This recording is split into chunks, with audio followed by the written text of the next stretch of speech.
I want to welcome you to the Retro Rogues Live.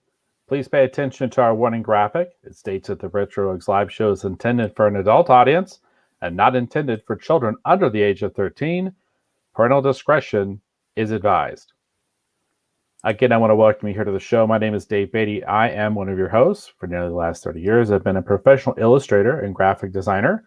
I have worked on a lot of fun things that some people have heard of, such things as Batman Incorporated, Justice League of America, and Flashpoint Wonder Woman.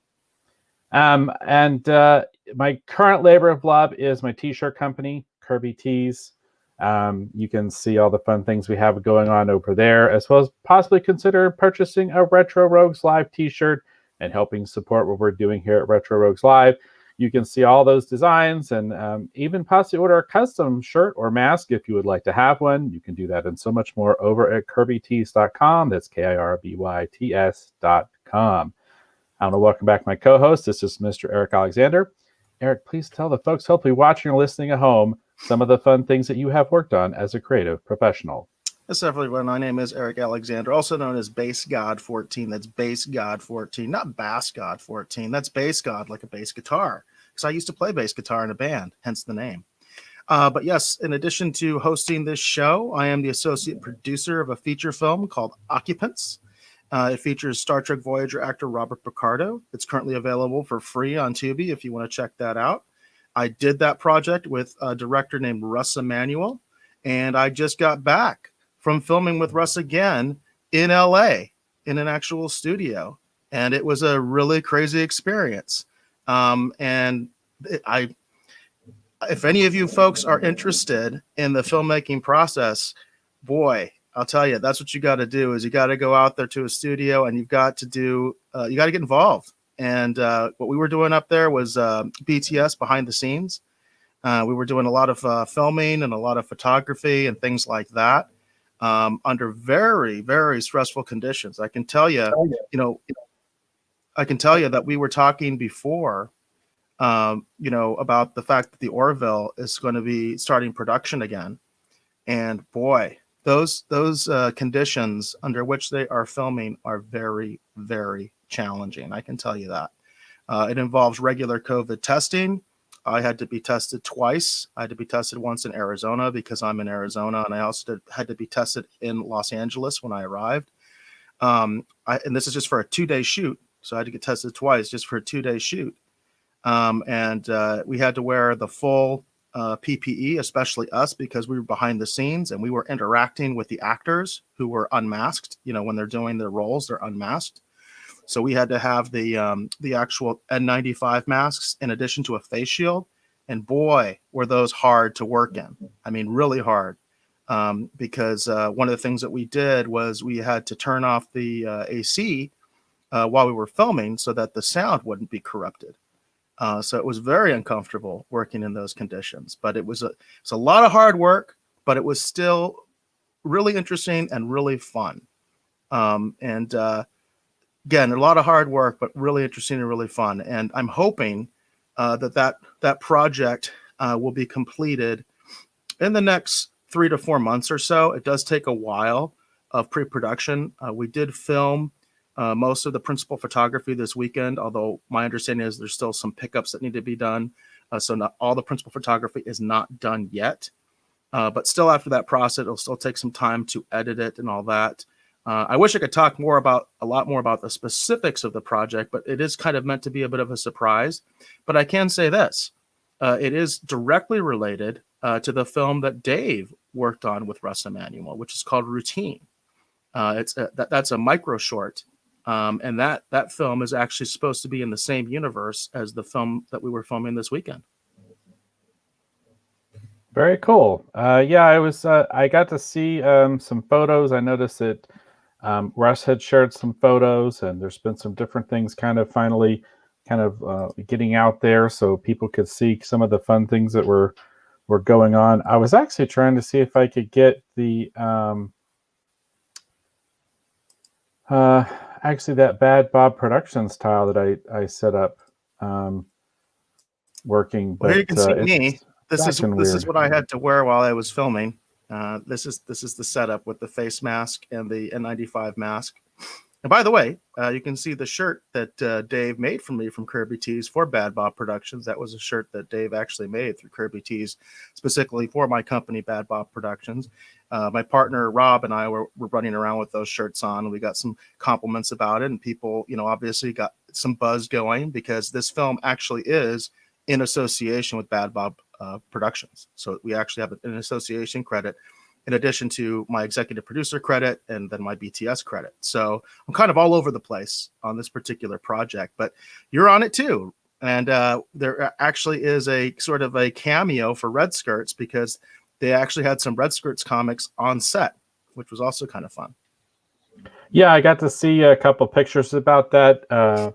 Al Sparrow, the writer, co-creator of Red Skirts, actually posted about it on Facebook a little bit earlier.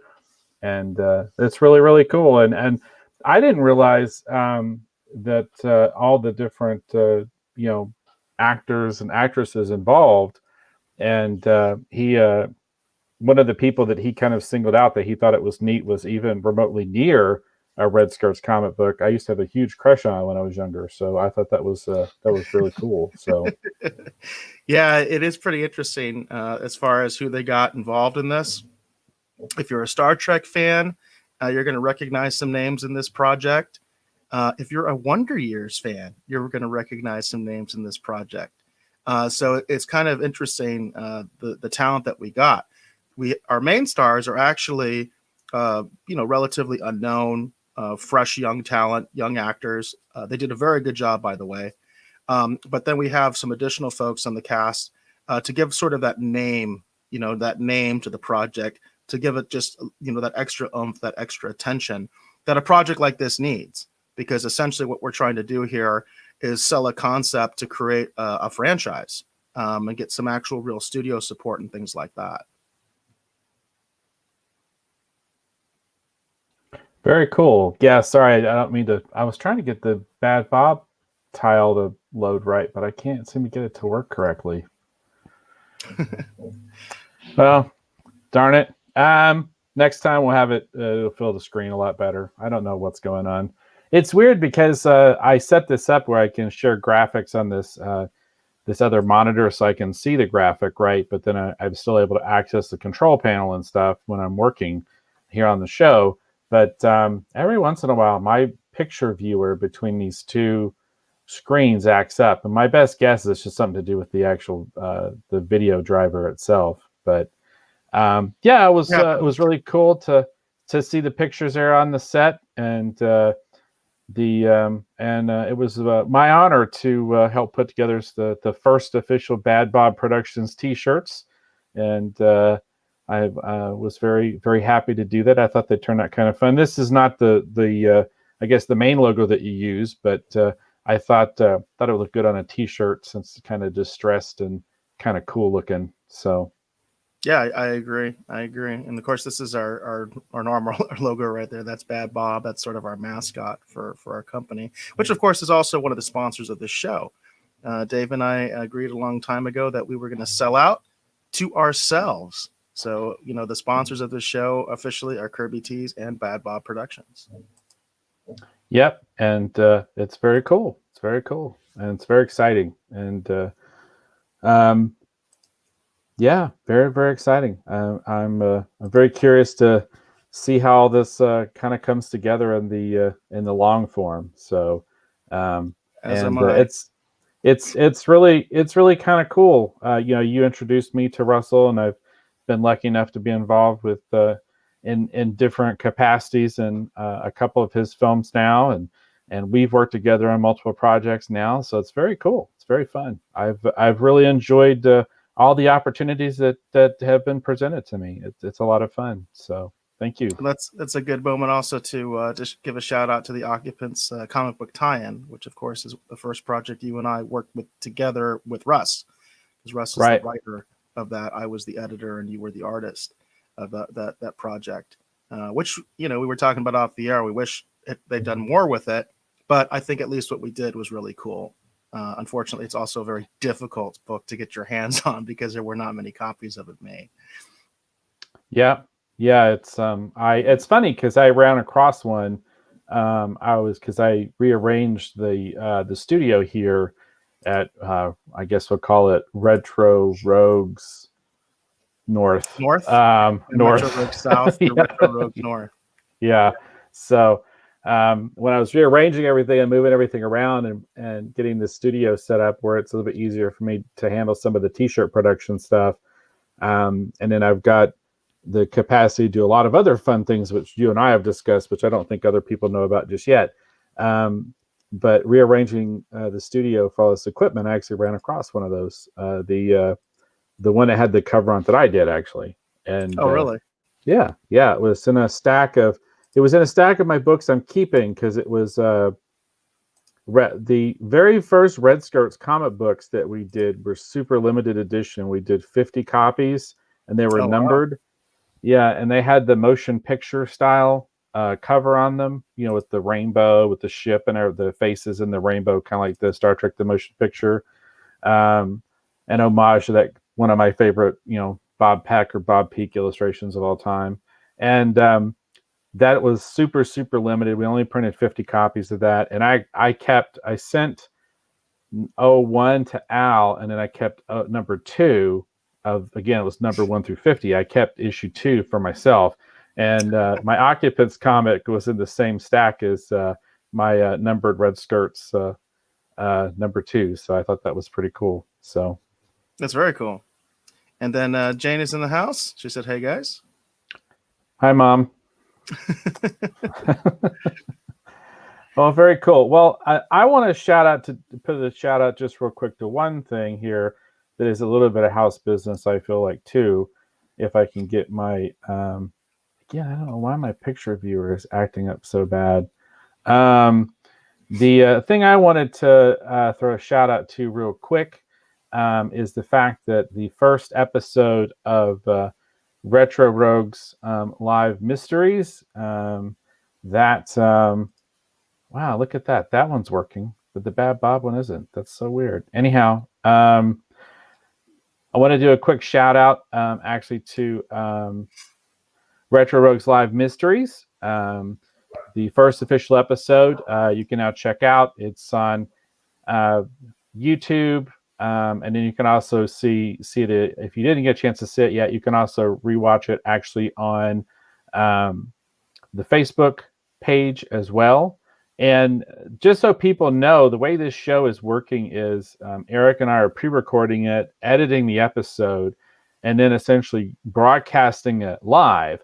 But if you have any comments or you're watching the show and you want to ask a question or you want to chime in to the mystery being discussed, you can actually do that while the show is broadcasting. Either myself or Eric will actually be monitoring the live stream, and we'll be actually putting up comments as we do the newer episodes, so that you can actually interact with the Retro Rogues Live Mysteries shows when they're broadcasting live. What's available now is basically just a rebroadcast, essentially, so it's just available that you can rewatch it. But that first episode is available, and then you can check that out again on YouTube and Facebook. I'm not sure how that works on Twitch or the other ones, but you should be able to find it at least on YouTube and Facebook. So just a quick shout out. Definitely check out, if you have not had a chance to see it, the first episode of the Retro Rogues Live Mysteries, and we'll be having a new episode available very soon. So, and the topic that was Lady in the Lake, the Unsolved Mysteries Netflix episode, Lady in the Lake. That was the focus of our episode. Yeah, and it was an interesting discussion. There's a lot of interesting information, additional information that actually isn't covered in the actual show on Netflix, that Eric actually went out and did the research and found some additional information that shines kind of an interesting light on different aspects of the case that they did not even really discuss. So it's definitely, if you're enjoying Unsolved Mysteries, if you like mysteries just in general, definitely go and check that out. It will be available as an audio show soon. I am just running behind on actually getting the audio episode out, but the audio version of Retro Rogues Live moving forward will just be, versions of these mystery episodes as we have them. So, Cool. All And right. folks, definitely think about giving us some suggestions about different things you want us to look at. It's not just going to be unsolved mysteries. It's going to be, yes, we'll do Netflix unsolved mysteries. We'll do old unsolved mysteries from the classic show. But we've also talked about things like In Search of, or Coast to Coast AM, or all sorts of other shows out there, or just maybe just have some you find an interesting mystery out there that you want us to take a look at, and hopefully maybe even dig up a little bit of additional information on. Yeah, it's something that Eric and I are excited about, and we enjoyed doing the first episode. We hope everyone will go check it out. Definitely tell people about it. Share it around. If you know someone who might like it, or if you think your circle of friends might be into it, let's definitely see what we can do to let people know about Retro Rogues Live Mysteries. Again, the time to jump on is right now, because this is episode 1. So definitely go check it out again, either on YouTube or on Facebook. Very I think cool. we should also mention that the plan right now is to be recording the episode on Mondays, but we weren't able to record this Monday's episode because I was just barely getting in back home from LA from my trip up there. So going forward, the plan is to record the episodes on Mondays, to have them broadcast on Friday. Right. And it's yeah, it was interesting. It was interesting. I have an outtake actually on the episode, because I had a really hard time making my way through the intro, which is kind of hilarious, because you're on Retro Rogues Live, the regular show. I do the intro without a lot of difficulty on most days, but I literally couldn't find my words, even though I had them actually partially jotted down for me, no less. It was pretty weird. Yeah, there's a difference between doing a recorded show and a live show. There just is, even though you think it shouldn't really be that different. It just is. It's just not the same. And apologies if you hear my dogs barking in the back. I'm not sure what's going on, but they're going crazy for some weird reason. Cool. All right. So do we want to go ahead and get into our main topic for this evening? Yeah, it sounds good to me. All right. Very cool. Okay, so we're going to start off here. Top of the show, we are talking about the latest episode of The Mandalorian. This is chapter 11. Of course, it's of season 2. This episode was called The Heiress. So we're going to start initially by talking about our initial overall impressions of the particular episode. And then we will go into some more spoiler-filled discussion, and then probably spend half a minute talking about stupid controversies surrounding the show, because for the love of God, why can't we have a controversy for every single episode of The Mandalorian? Please let us find something to complain about and have outrage about for every single episode. It is starting to feel like. And this one I thought was particularly stupid. But anyhow, sorry, I just had to go off for half a second, because I literally can't believe it seems like every episode there's an outrage. Anyhow, so we're going to be talking about this episode. We'll start off with our general impressions. Eric, why don't you start us off? What was your initial impression of this episode, The Heiress? Well, it's pretty mixed. I really have mixed feelings about this episode. There were certain elements of it that I really thought were interesting. And we're kind of anticipated. We had done some reporting about one of the characters that was going to appear in this episode. I don't think we knew it was going to be this episode, but we knew she was going to be in the show, and she's a pretty famous actress, especially if you're into sci-fi, especially if you're into Battlestar Galactica. So it was kind of an anticipated thing, but I don't know how I felt about the execution, to be honest with you. I thought there were some issues. I've talked about this before, about the fact that there's just something in terms of the aesthetics of the show this season that makes it look very television, makes it look very staged. And I didn't feel that way during the first season. And I feel like part of it is they might be they might be a little overly ambitious with their budget, with what they can do with their budget, because the place that they end up going to, the seaport town that they end up going to, I felt that was a very staged city. I didn't feel to me like a real city at all. And I keep on having these little problems with the production value of the show this season, where I just feel like I'm really watching a TV show. And before, when I was watching The Mandalorian, I always felt like I was watching a movie, like I was watching parts of a movie that could actually be edited together into an actual feature film. That's how I felt about the first season. The second season, I'm not feeling that as much. I'm really feeling like I'm watching a television show. So, again, there were some things that were very highly anticipated that we got, a fairly nice payoff, in terms of actually getting to see them in this episode. But I'm just not sure how I feel about the execution. What about you, Dave?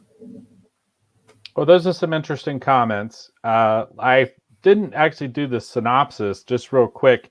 The synopsis that I found on the internet is very short. It just says, the Mandalorian and the child brave the high seas and meet up with some unexpected allies. There's your summary. And apologies, I didn't do that earlier. Well, here's where we're going to differ, because I can see what you're saying in terms of that it definitely feels more television. And I think that you've got a good point. I think it might literally be just they're being very ambitious and they're really pushing the bounds of maybe what they can do with the technology. I think that those are all valid complaints and definitely valid observations. But I'm just going to tell you right now, I hate to say this, I love this freaking episode. I watched it 3 times. I had way too much fun with this episode. I watched Clone Wars, so I haven't seen every single episode of Clone Wars, but I watched pretty much all of the episodes that involve Mandalore. So I particularly really, really liked this episode a lot. And I like the action in this episode. Even though the music is very not, it's weird because sometimes the music with the show, even though it's not classic Star Wars, it still feels like Star Wars. The biggest thing I would say is that there were a couple of musical cues that definitely they didn't really ring. They felt a little out of place at times, like that it wasn't really Star Wars, but at the same point, because they're introducing characters from Clone Wars, I felt like it kind of worked. It was weird. But I just in all honesty, I just really, really liked this episode. I had a lot of fun with it. So far, this is one of my favorite episodes this season. I really had a lot of fun with this episode. We would get into the spoiler conversation. I can delve a little bit further into some of my sort of thoughts, because there was a few things I was kind of surprised at, but I really, really enjoyed this episode. Well, let's get into those spoilers then, and let's get into sort of the deep dive. Okay. All right. Very cool. All right. So anyone that's watching, just be aware we're now going to be talking spoilers for the Heiress, the latest episode of The Mandalorian, which is available to watch on Disney Plus. So we are going to spoil the heck out of it. So if you haven't had a chance to watch it, if you're a little behind, you might want to skip over this, maybe join us back for our pop culture news segment, and then maybe just watch the episode later. But enough about that. Let's get into the spoilers. Okay. So we'll just kind of break it down. And just like it says, they barely make it after the last episode, the Razor Crest. I never know if it's Raven Crest, Razor Crest. I think it's Razor Crest. The Mandalorian ship. Right. Yeah, the Mandalorian ship is pretty much torn to heck. And so they barely make it to this seaport town with the frog lady, where her husband is. And then this is supposedly going to be where they're going to find the information they need to meet up with supposedly these other Mandalorians, right? That our Mandalorian is seeking out. There's kind of some funny bit where he lands into the seaport and the Razor Crest falls into the ocean because the ship is in pretty bad shape. All that stuff I thought was pretty fun. We see the reunion of the frog lady with her husband, and then the Mandalorian goes over to a cantina after he gets some basic information from the frog lady's husband, who's supposed to know. And in the midst of all this, we get this moment, which Eric has put here on the screen, where it's obvious that the Mandalorian seems to be being watched from afar. So what did you think about just this initial kind of setup and the way everything kind of comes together at the beginning of the episode?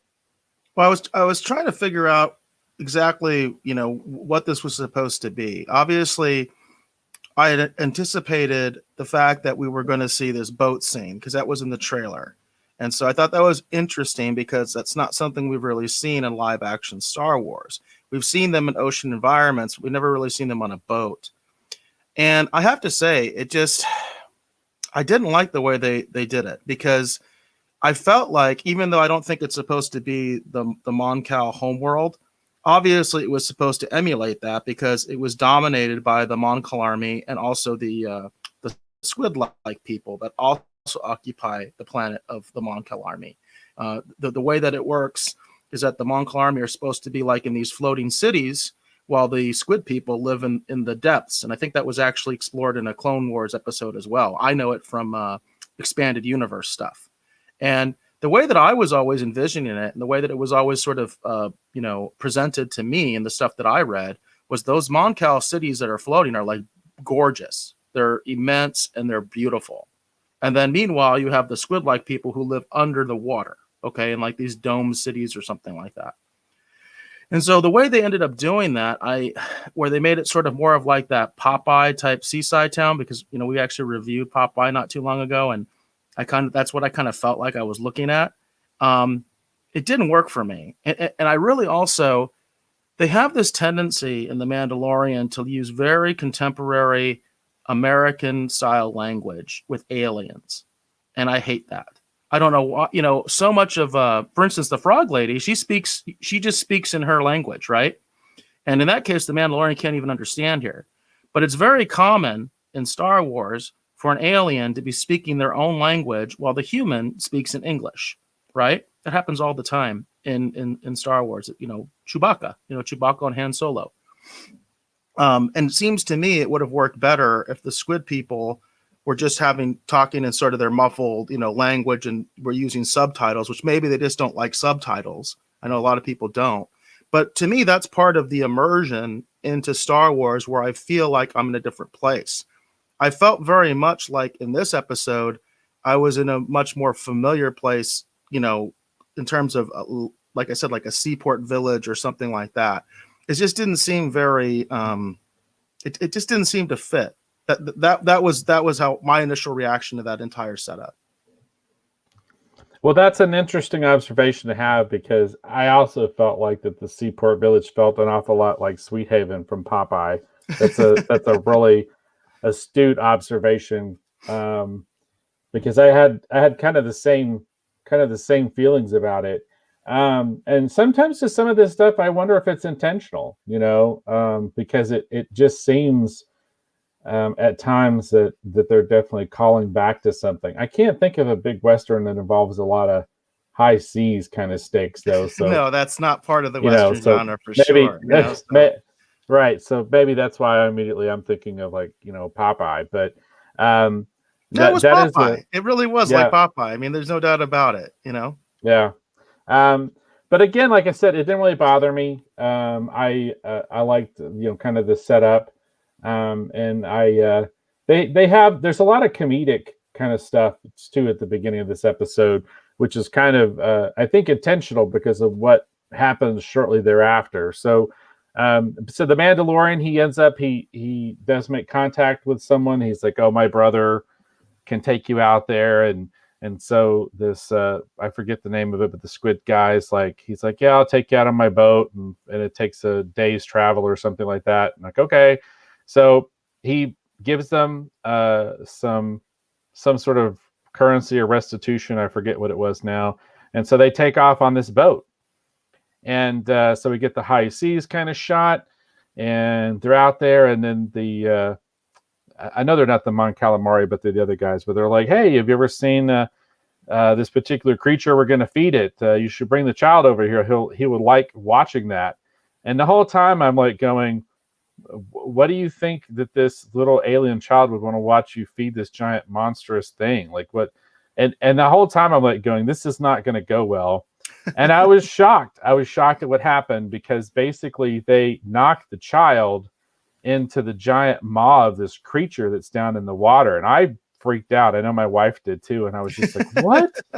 And of course, the Mandalorian dives down into the water to try and get to the child. And what I'm beginning to now think of as classic Star Wars fashion, they have a sliding grate that closes.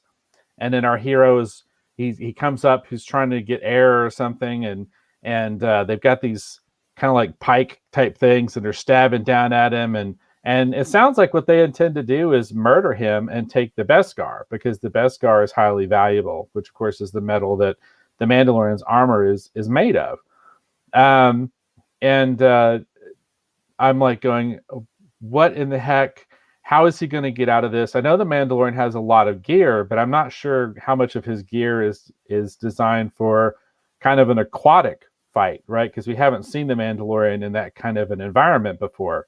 So I'm wondering what's going to happen. And then we get the introduction of one of the characters who I thoroughly love watching this episode. And she shows up and she starts just completely cleaning these guys' clocks. And it turns out initially, I wasn't sure it is Bo-Katan, but initially all I could tell is it was a female Mandalorian commando of some kind. And then eventually we see she's not by herself. There's more of them. And I was freaking out because I love that scene in the first season where the Mandalorians came to his aid, when they had him kind of pinned down in the street and it looked like he and the child were not going to make it out alive.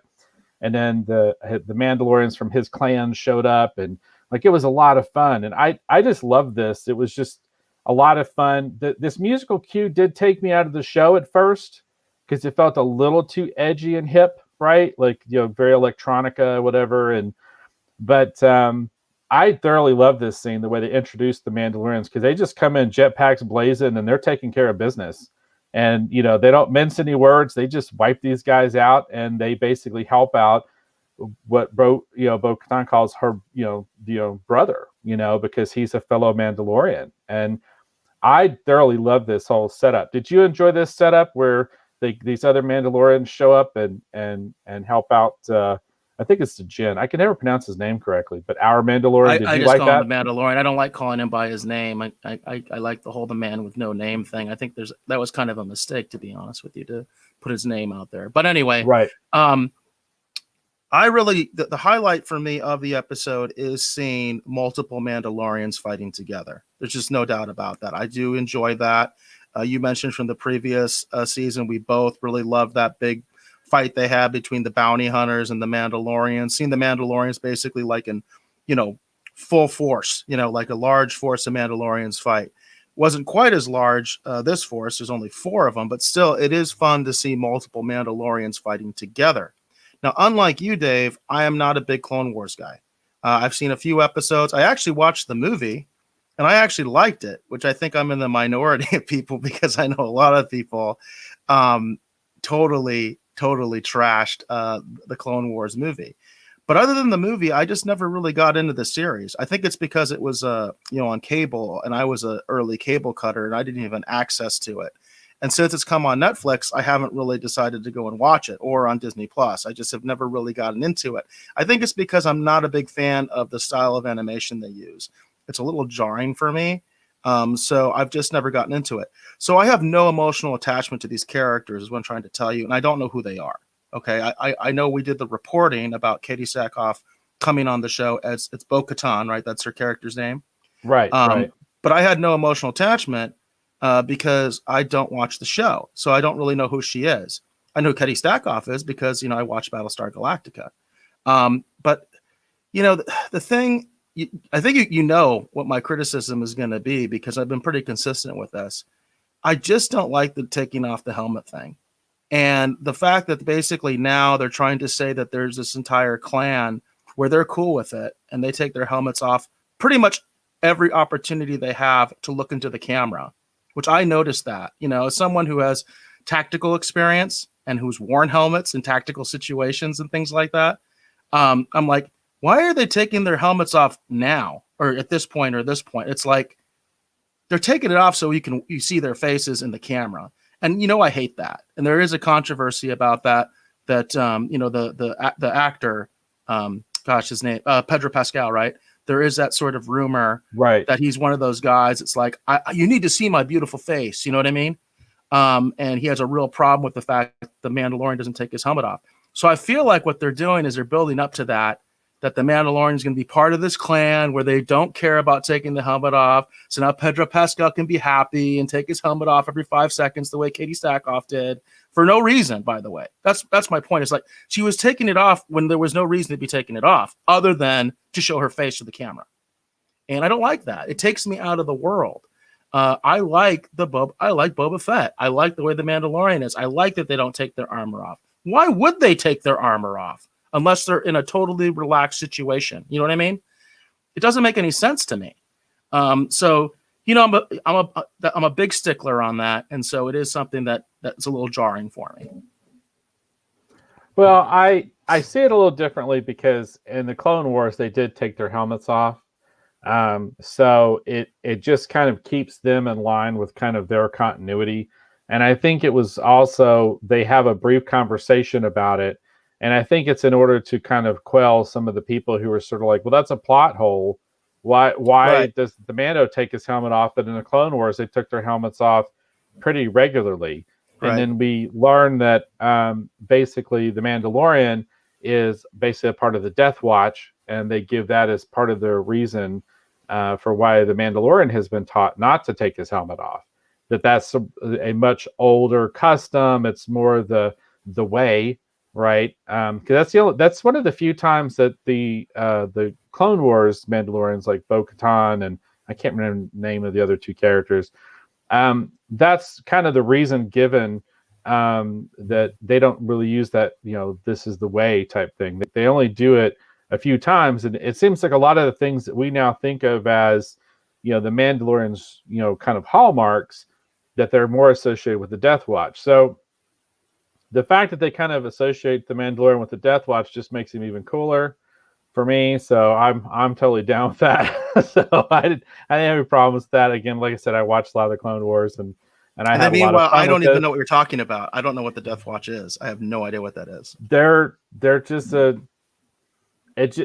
you'd have to watch it. I don't know how to explain it. It literally just means he's even cooler. Like I don't know how to describe it. It's like they're sort of like even more special forces than regular Mandalorians. I don't know how. I mean, it's like wow, okay, that's cool. Like kind of like the Death Troopers. Down with that.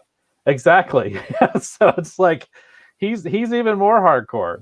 So I thought, all right, cool. I'm down with that. So I didn't have any problems with any of that. Like I said, it to me, having watched Clone Wars, it explains why he doesn't take his helmet off more. Although, to be honest with you, I don't need him to take his helmet off more. I like him with his helmet on, because it does more closely connect him, like you said, Eric, to what I think of when I think of Boba Fett. Right. So I would rather him leave the helmet on more because I would prefer to think of him more as the Mandalorian than Pedro Pascal in a Star Wars show. So, but I did really think it was cool that they had Katie Sackhoff because basically she was, if I remember correctly, she was actually the voice actress who actually voiced Bo-Katan in the first place. So the fact that we actually get to see her play the live action version was even cooler because I was like, oh, that's kind of neat because now there's a continuity between the two shows where it wasn't 100% necessary, but it was really cool. Continuity apparently we will not have with Ahsoka Tano. Well, I'm curious to see how that's going to play out. We'll see, because I did think that was a little. Because I think that's a legit controversy. Because I think a lot of times, voice actors get shafted, and at the same time, live actors, they seem to always get to do whatever they want with animation, and then they get to be on screen too. There's that bias there that I'm very aware of that I think is kind of wrong. Yeah, I can see that. And if budget was no object and I was in a similar, situation, I would have, let me put it this way.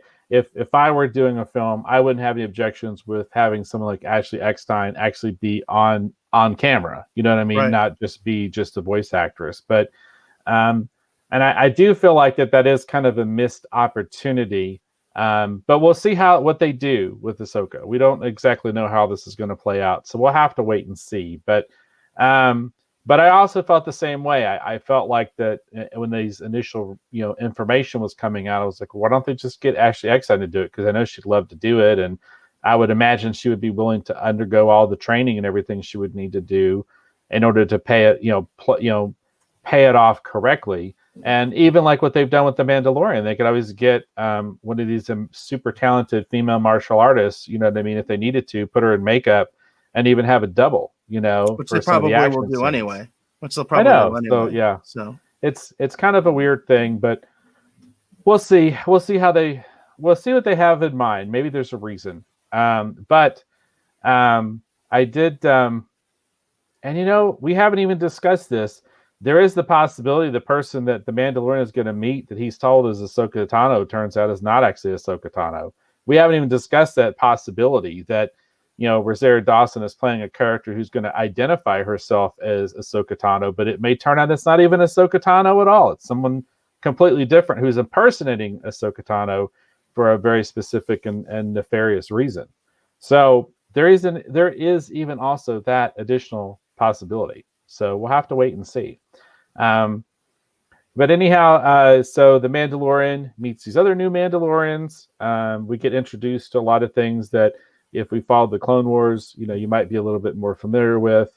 And they basically tell us that they're at this seaport town because there's I'm trying to remember exactly how to describe it, but basically there are a lot of Mandalorian weapons there that were looted and taken from Mandalore, and these weapons are being ferried out to basically resupply apparently Imperial forces. And so they're loading up on the cargo ships and they're taking these out. And the impression I get is they're taking them to what they always refer to as like the outer reaches or whatever. It sounds like that there's a bunch of Imperials rallying. Rim. Yeah, exactly, outer rim. And it sounds like almost like Heir to the Empire, if anyone ever remembers that book, that when they talk about, because that's supposedly where Thrawn was somewhere far off, and there were these Imperial forces and they were rallying together to basically come back in and basically try and take back what they had just lost from the rebels. So it sounds like that's kind of the scenario that they're setting up for us, because we do get a little bit more information about what's going on. And then we see this Imperial cruiser. We've got stormtroopers on there, and that's what they're doing. They're taking these Mandalorian weapons and they're taking them out to basically reinforce and resupply apparently Imperial troops. And Bo-Katan and her small group of Mandalorian commandos are basically just trying to take these weapons back to actually bring them back to Mandalore to arm their troops in order to hit the Imperials back and then try to actually take Mandalore back. Their goal is actually to retake Mandalore, which is kind of right. Interesting. So that's the scenario we're given. And then they want the Mandalorian, our Mandalorian, they want him to join them on this mission. And if they do this, she basically, Bo-Katan says, I'll point you in the direction of a Jedi. Because the Mandalorian's like, well, look, this is your fight. Good on you guys. That's not my mission. I've been tasked to return this child to his people. I did find it interesting that apparently he has no real interest in retaking Mandalore. He thinks it's kind of like a lost cause. I found that interesting. Yeah.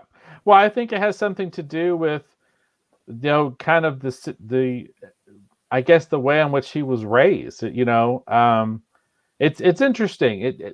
You could definitely tell there's a clear disconnect between sort of these Clone Wars era Mandalorians and our Mandalorian, right? There's definitely completely different philosophies. Just the way that they're approaching things is completely almost alien to each other. But Bo-Katan basically strikes a deal with the Mandalorian and says, hey, look, you help us, I'll help you. And he's like, okay, all right, well, we'll do that. And then we get a scene where he needs someone to watch after the child, and he takes the child basically to the Frog Lady, and the Frog Lady actually agrees to keep an eye on the child while he goes off in this dangerous mission. So what did you think about all this, Eric? This that the Imperials are running these basically stolen or looted Mandalorian weapons to reinforce Imperial troops, and them going off on this mission to theoretically take these weapons back to use to actually retake Mandalore. Well, I did like the idea that these sort of different Mandalorians are more interested in actually taking back Mandalore. And also, like I mentioned before, the contrast that the Mandalorian doesn't seem to be interested in that at all. That's not his thing. He doesn't think it's something they should be doing. He thinks that the planet is actually cursed, and basically they're better off without it. So it's kind of interesting that contrast between the two and that sort of conflict. And I do like the idea that the Mandalores have different clans that maybe have some different values. I just personally, like I said, I like them keeping the helmet on because it does harken back to Boba Fett. That's what I like. That's Star Wars to me. Taking your helmets off every 5 seconds just so you can look in the camera, I'm not into that.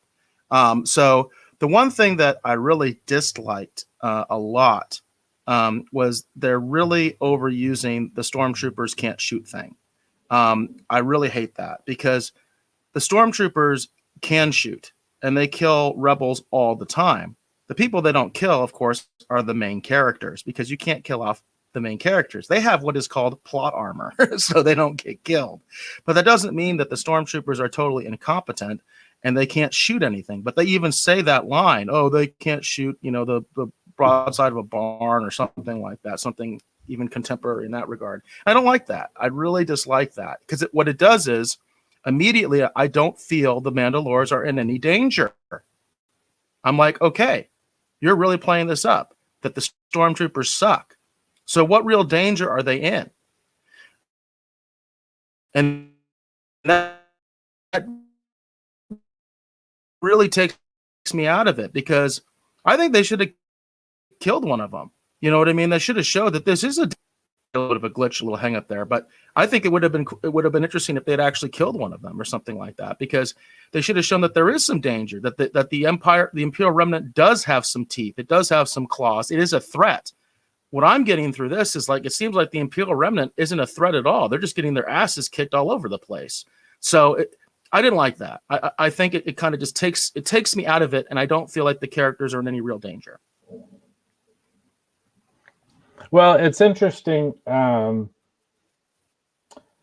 can see what you're saying. It's a valid point, and I did when I think about that, I am kind of surprised that they didn't have a couple extra Mandalorians, just so they could have them be wiped out. You know what I mean? Just to kind of further reinforce that, and also too, it would help to reinforce the idea that Bo-Katan's been assembling, a lot of different Mandalorians that she could find to help her on her quest. That it's not just the 4 of them, trying to take this ship, but maybe it's like 5 or 7 of them. You know what I mean? And she's like, yeah, with one more, I think we could really, you know what I mean? And then they, 3 of them could get wiped out. You know what I mean? On the initial assault, right? And it does look like they're pinned down at one point, so they do actually get on board the cruiser.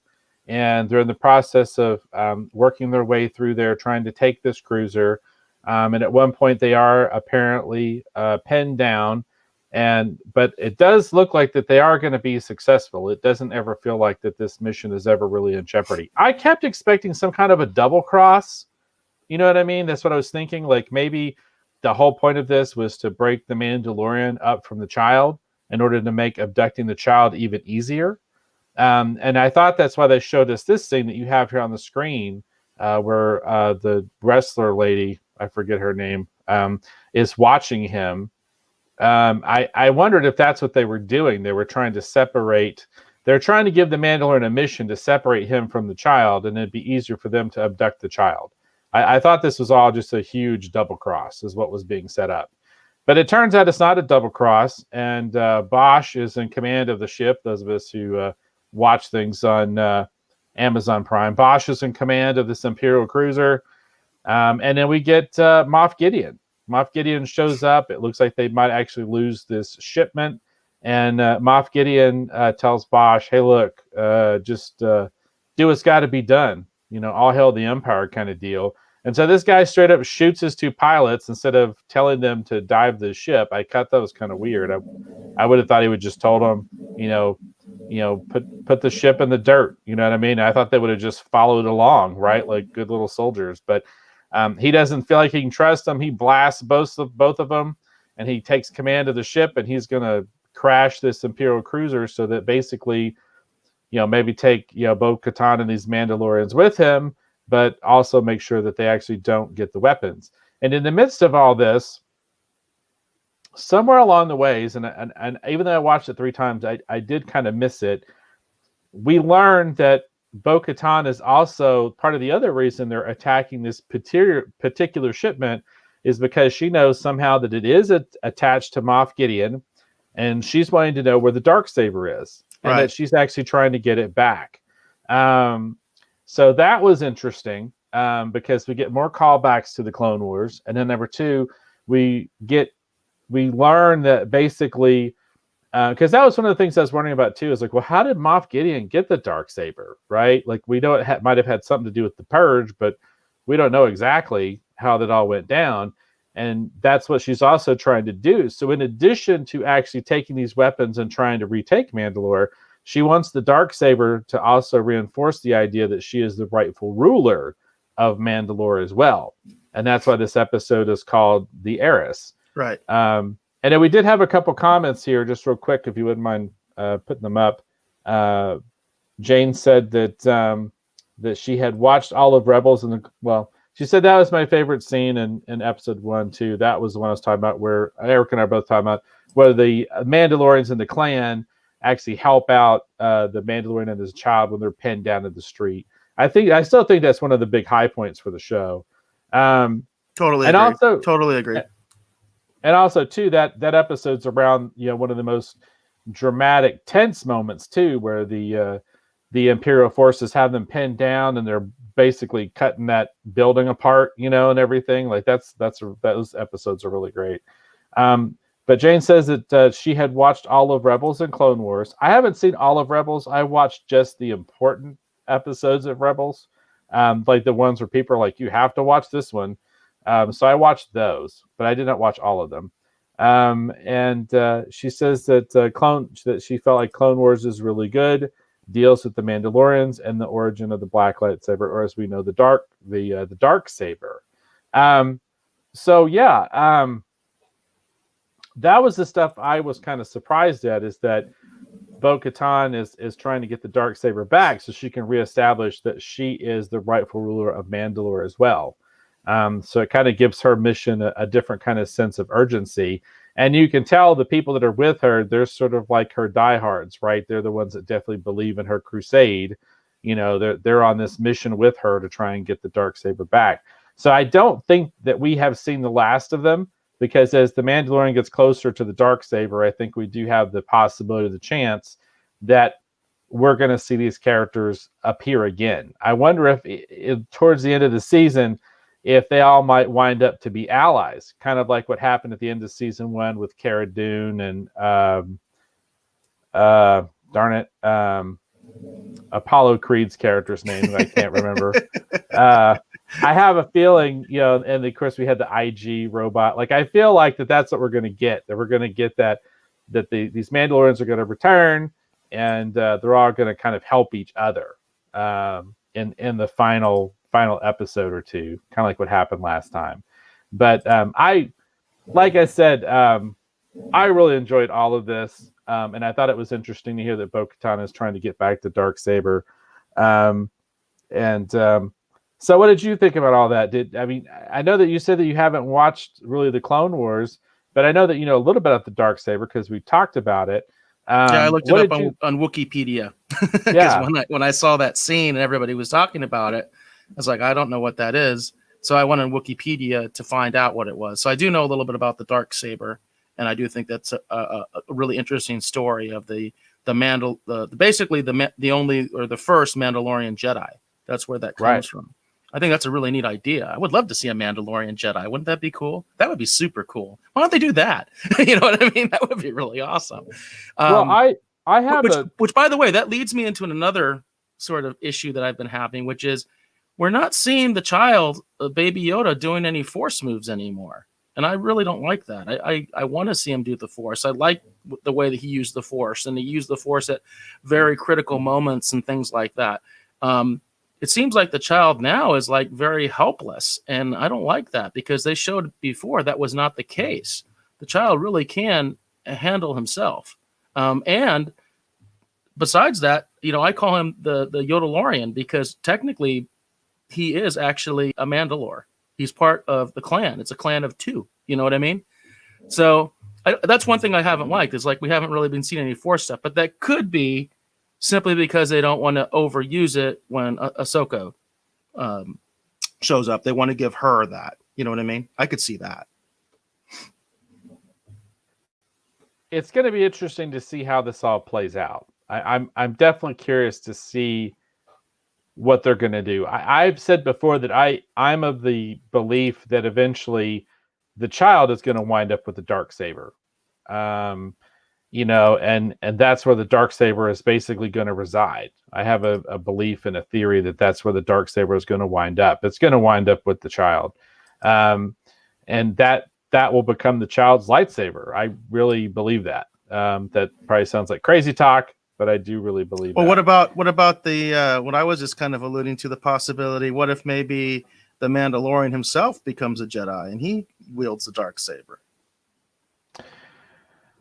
It's possible, but I just don't. The Mandalorian hasn't expressed a lot of interest in the Force, really. Well, he doesn't know what it is. He actually said clearly in this episode, which, by the way, I always thought was a little weird, because the Jedi haven't been gone that long, okay? And he's like calling them crazy sorcerers or something like that, and it's like, okay, the Jedi and the Mandalorians had all sorts of conflicts with each other. They should know who they are. But he does say specifically, I don't know anything about the Jedi at all. And, of course, Bo-Katan does. So, of course, Bo-Katan knows a lot about the Jedi, because she's dealt with the Jedi. She's fought with and against the Jedi, right? So she has all sorts of knowledge of the Jedi. The Jedi are like a real thing to her.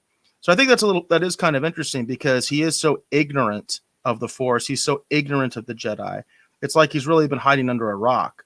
It doesn't make a whole lot of sense, because we know he was rescued as a child during an attack by the droid army, and he was rescued by Mandalorians.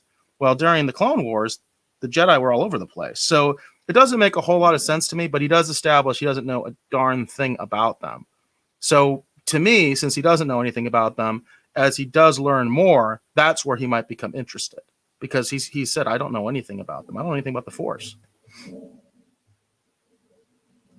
Well, I guess we'll see. I don't know. I guess in my mind, him as more, more of the Han Solo is not the right term, but you know what I mean? Like I just see him as more of the blaster, rocket pack, missile firing flame. Like I just see him as just being this really awesome, cool Boba Fett, and then the child ends up becoming essentially the Jedi. And in the Clan of 2, they have the best of both worlds. Someone who's super adept at all these weapons. It's basically, a one-man, commando squad.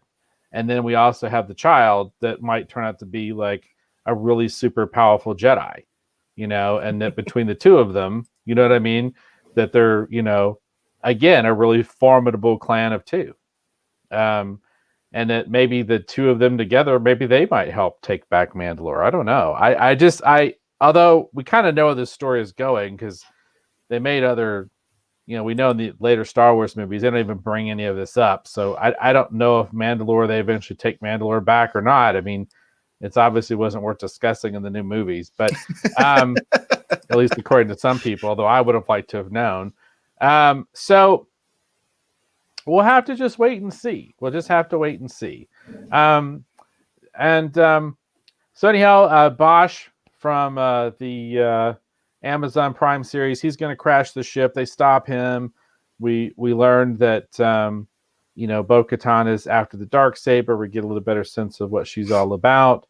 And they basically, the Mandalorian, she's like, come with us. And he's like, I can't. I have the child. I've got my own mission, but I wish you the best of luck. And then before all this ends, she tells him where to find Ahsoka Tano. She's like, you need a Jedi, I know where one is, and tell Ahsoka that Bo-Katan sent you. So there we go. We should be within an episode or two away of him running into Ahsoka Tano because he's been told exactly where to go. So he departs and leaves them. They apparently take the ship, with the weapons, back to arm their forces instead of it going to help reinforce and rearm some Imperial forces. Although I'm still kind of leery about what was really going on here, but that's speculation for another time.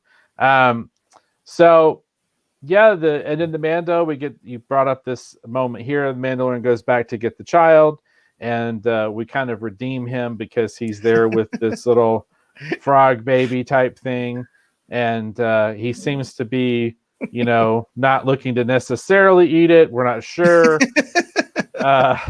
So, in other words, the stupid controversy is put to rest. I mean, right, and it is stupid. I was reading an article where they were just analyzing this to death, and it was just so silly to me. I'm just like, who cares? That one of the lines they used was like, it's difficult to think of the child being a predator. It's like, why?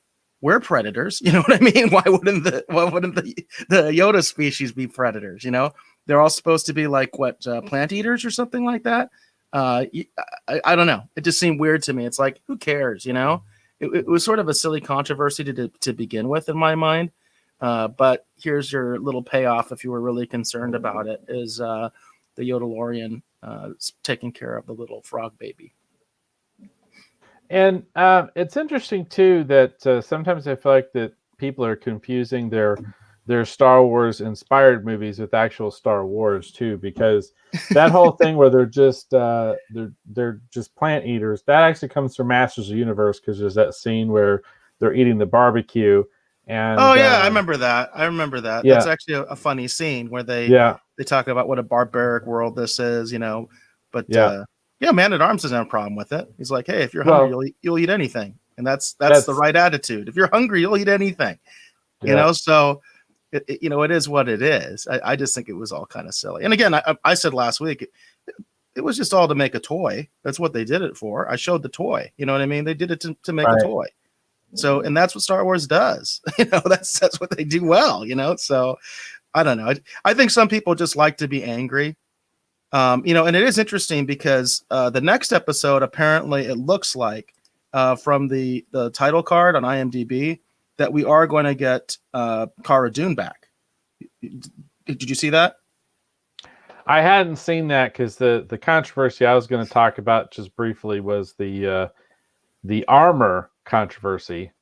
So the armor controversy? I'm not sure if I'm even aware of this. What's the armor controversy? You hadn't heard about that? I don't know. Tell me. Maybe I have. Maybe I haven't. It doesn't sound familiar. Okay, so the controversy with this episode, that's why I was making the joke about every episode having controversy. The controversy of this episode is the fact that the female Mandalorian's armor is designed where it basically accentuates their body type. So there's a lot of people mad because apparently they actually look like girls. That's what they're mad about, because they actually look like girls. Okay, a couple years ago. Here's a good shot right here, so you can see all of the armor together.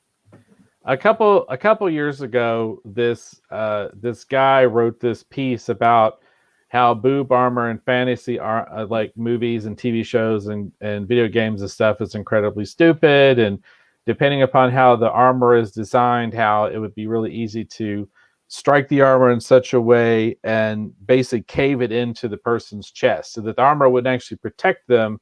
It actually is even more dangerous, and basically could lead to them losing their lives even more easily.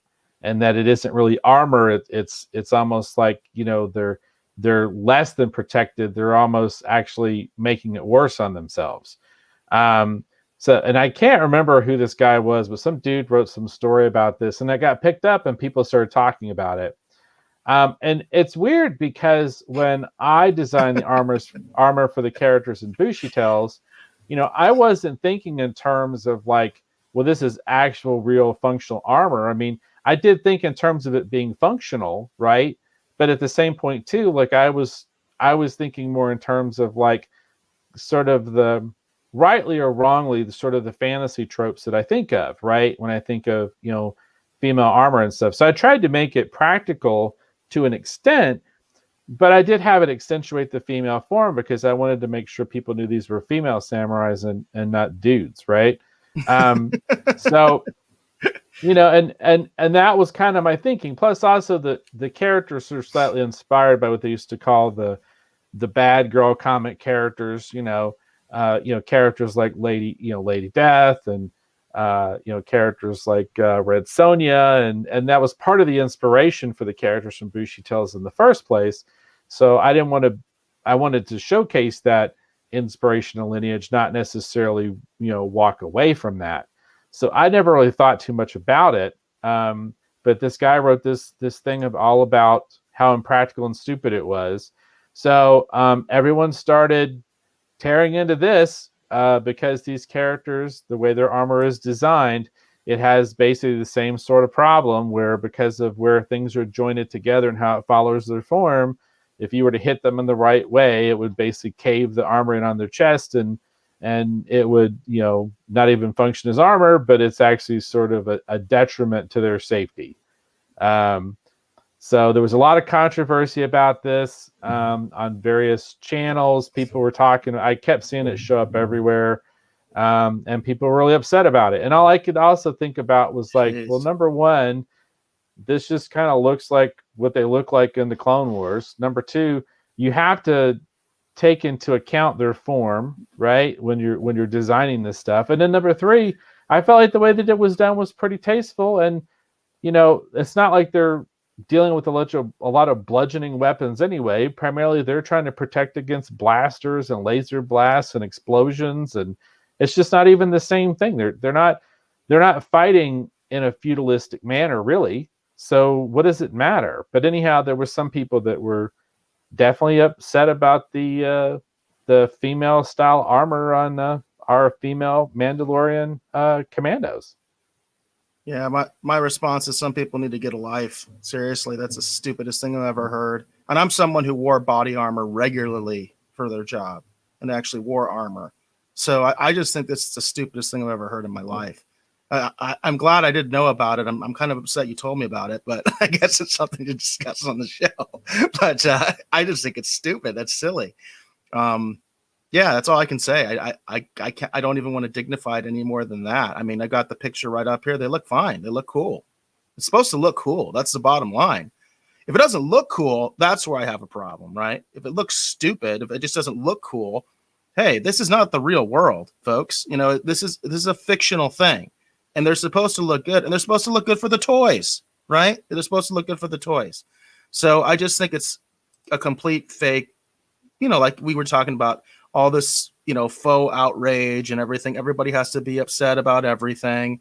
We talked about it a little bit off the air. I'm not going to get too into it because it's not a political show, but there's people that want to fire Gina Carano because she said something bad about the Democrats. So we need to fire her. There's always something to be outraged about, and it gets ridiculous. Yeah, and that's kind of my feelings on it too. I just enjoy the show for what it is, and like I said, I really like this episode because it had a lot of great action in it. Well, let's sum it up and then I'll hit my high points. But yeah, I feel like a lot of this stuff is just being it and I can never tell if it's outrage for the purposes of promotion. Right. Like, do they figure like any publicity, even bad publicity, is good publicity? No, we've talked about that. We've talked about the fact that the fact of the matter is most of the most popular YouTube channels and commentators are extremely negative one way or the other. They take an extreme position on one side or the other, and then everything else is garbage. Everybody else is, some sort of ist, you know what I mean? To say that that's why they don't like this because they really like it. But if they don't like it, then it's the but that's what seems to sell. It seems to be those are the popular channels. They're super, super negative. And we've talked about it. That's not what we want this show to be. And it's probably one of the reasons that we don't have as much of a viewership as we would like.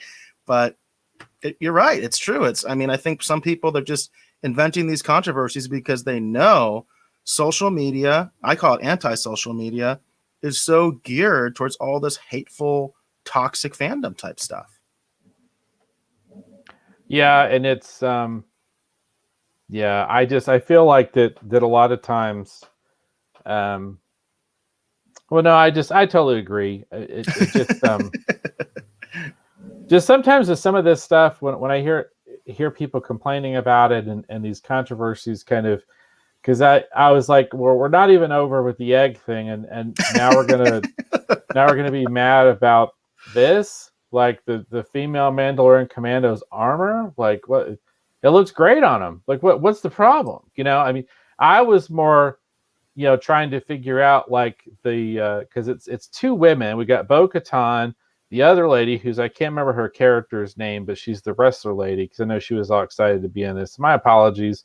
I just can't remember her name, but I saw her like doing a lot of interviews and stuff. She was really excited, and I thought that was cool. I like when people are excited to be in something fun like this. And then the gentleman who was in it, I kept like trying to pay attention to his armor, because I felt like he almost had the coloring that the original Boba Fett did in the holiday special, and I was like going, is that intentional? Oh, he looks very Boba Fett. He looks almost Yeah. exactly like a version of Boba Fett. He's very Boba Fett. And I thought that was really cool, because I felt like the colors were a little bit more muted, but I felt like he almost had the coloring palette that Boba Fett had in the original holiday special. And I couldn't figure out like if that was intentional or not, but I kept thinking, man, that's cool. I love that. That's so awesome. And there is a rumor going around. I don't know if you've heard this, Eric, but there's a rumor going around. Some people believe that by the time that we actually see Boba Fett in this, that Boba Fett might actually be in the all white armor. Oh, we did talk about that last. We did talk about that last week. Yeah. There's that rumor that he's going to have new armor. That's why he didn't get his old armor back. He's going to have new armor, and it's going to be that white armor, which I think would be really cool. That'd be really cool. I would love to see how Boba Fett's going to tie into this, but I have this suspicion, or this, I guess, I wouldn't say it's a full theory, because it's not like I'm fully committed to this, but I do kind of have a feeling, because there's that rumor that there's going to be an actual Boba Fett series, which of course is what The Mandalorian was supposed to be originally anyway. It was supposed to be a Boba Fett series. They decided to go a little different direction. And now I keep hearing rumors that they are going to do a Boba Fett series, which makes me wonder, is he really going to have any more role in The Mandalorian, or was his only role in The Mandalorian to establish that he was alive for his own show? See what I'm saying? I'm curious about how that's actually gonna work out, if The Mandalorian and Boba Fett are actually going to ever cross paths.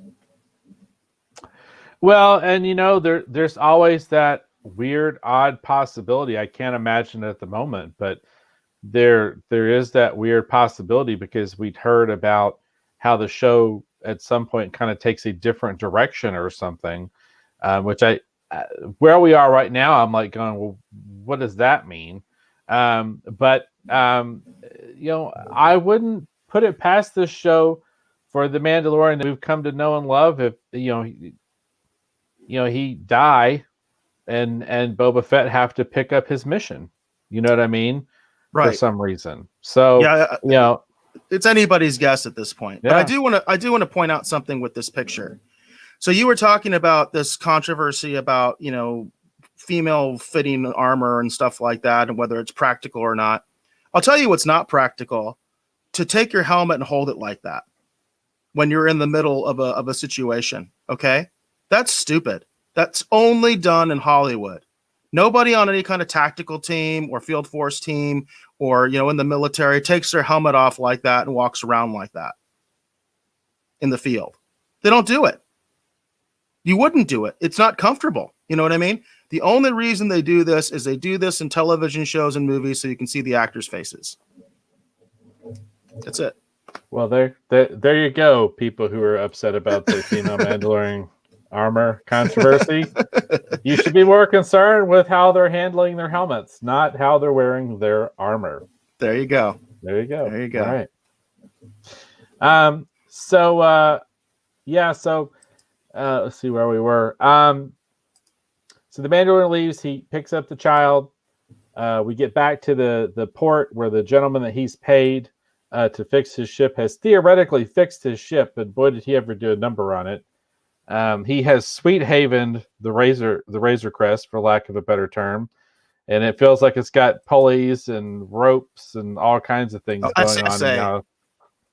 I thought that was ridiculous. I thought that was absolutely ridiculous. I know it was meant to be funny, but here's the problem I have with that, and I think it's very important that I mention this because I am very into the Mon Calamari. Admiral Akbar is one of my favorite characters, and I also love Admiral Heiress in Rogue One, who obviously is supposed to be inspired by Akbar. You know, the key thing about the Mon Calamari in the Star Wars lore that's so important to remember is this is the race that was able to build ships that were able to challenge the Imperial Star Destroyers. Only the Mon Cal cruisers are strong enough to even go up against an Imperial Star Destroyer. All those other ships the rebels have, like the blockade runners, the frigates, the troop transports, they're pathetic, okay? They're pathetic, and they cannot go up against a Star Destroyer. The only thing that can is those Mon Cal cruisers. So we know the Mon Cals are like the best shipbuilders in the galaxy, and that's what they do to his ship? Really?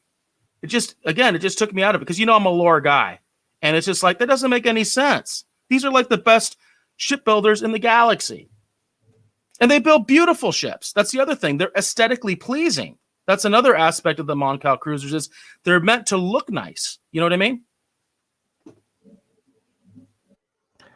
Well, yeah. So the gentleman that fixes the ship, kind of like I said, I for lack of a better term, I'm going to say he's sweet havened the Razor Crest. And then we have a silly little scene where this little creature looks like it's going to try and get to the child, and the Mandalorian stops it. And then we're off basically to theoretically go find Ahsoka Tano. So again, like I said, Eric, I could see your observations about the show, and you make some good points. I did think what they did to the Razor Crest was a little weird. It didn't kind of make sense to me. Why they felt it was necessary to put ropes and pulleys and stuff. It doesn't make sense that a Mon Cal would do that. It just doesn't. The Mon Cal are supposed to be like the best shipbuilders in the galaxy, and they build, like I said, very aesthetically pleasing ships. I love the Mon Cal cruisers, and it just doesn't make any sense to me that's what they would do. It makes sense, I guess, in Popeye Land, but it doesn't make sense in Star Wars. Yeah. So, but yeah, that's where we leave the episode. So, we'll just talk about just our overall impressions. So, like I said, I think it's pretty obvious. I really enjoyed this episode. Like I said, I can see Eric's comments, and he's got valid points on pretty much everything he's brought up, in my opinion.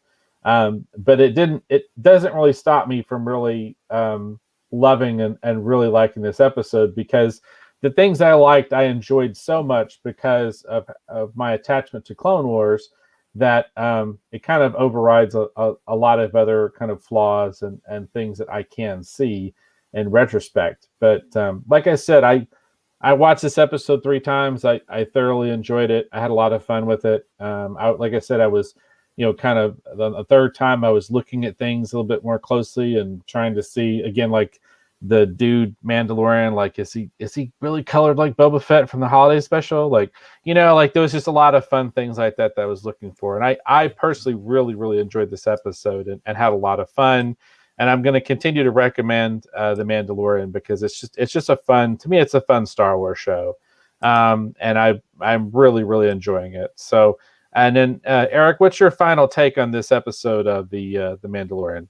Well, the rogues are divided. That's my final take on it, because I think the biggest difference, and you can really feel it, and I think that's probably going to play out with fans, is someone who is into the Clone Wars versus someone who really never got into it.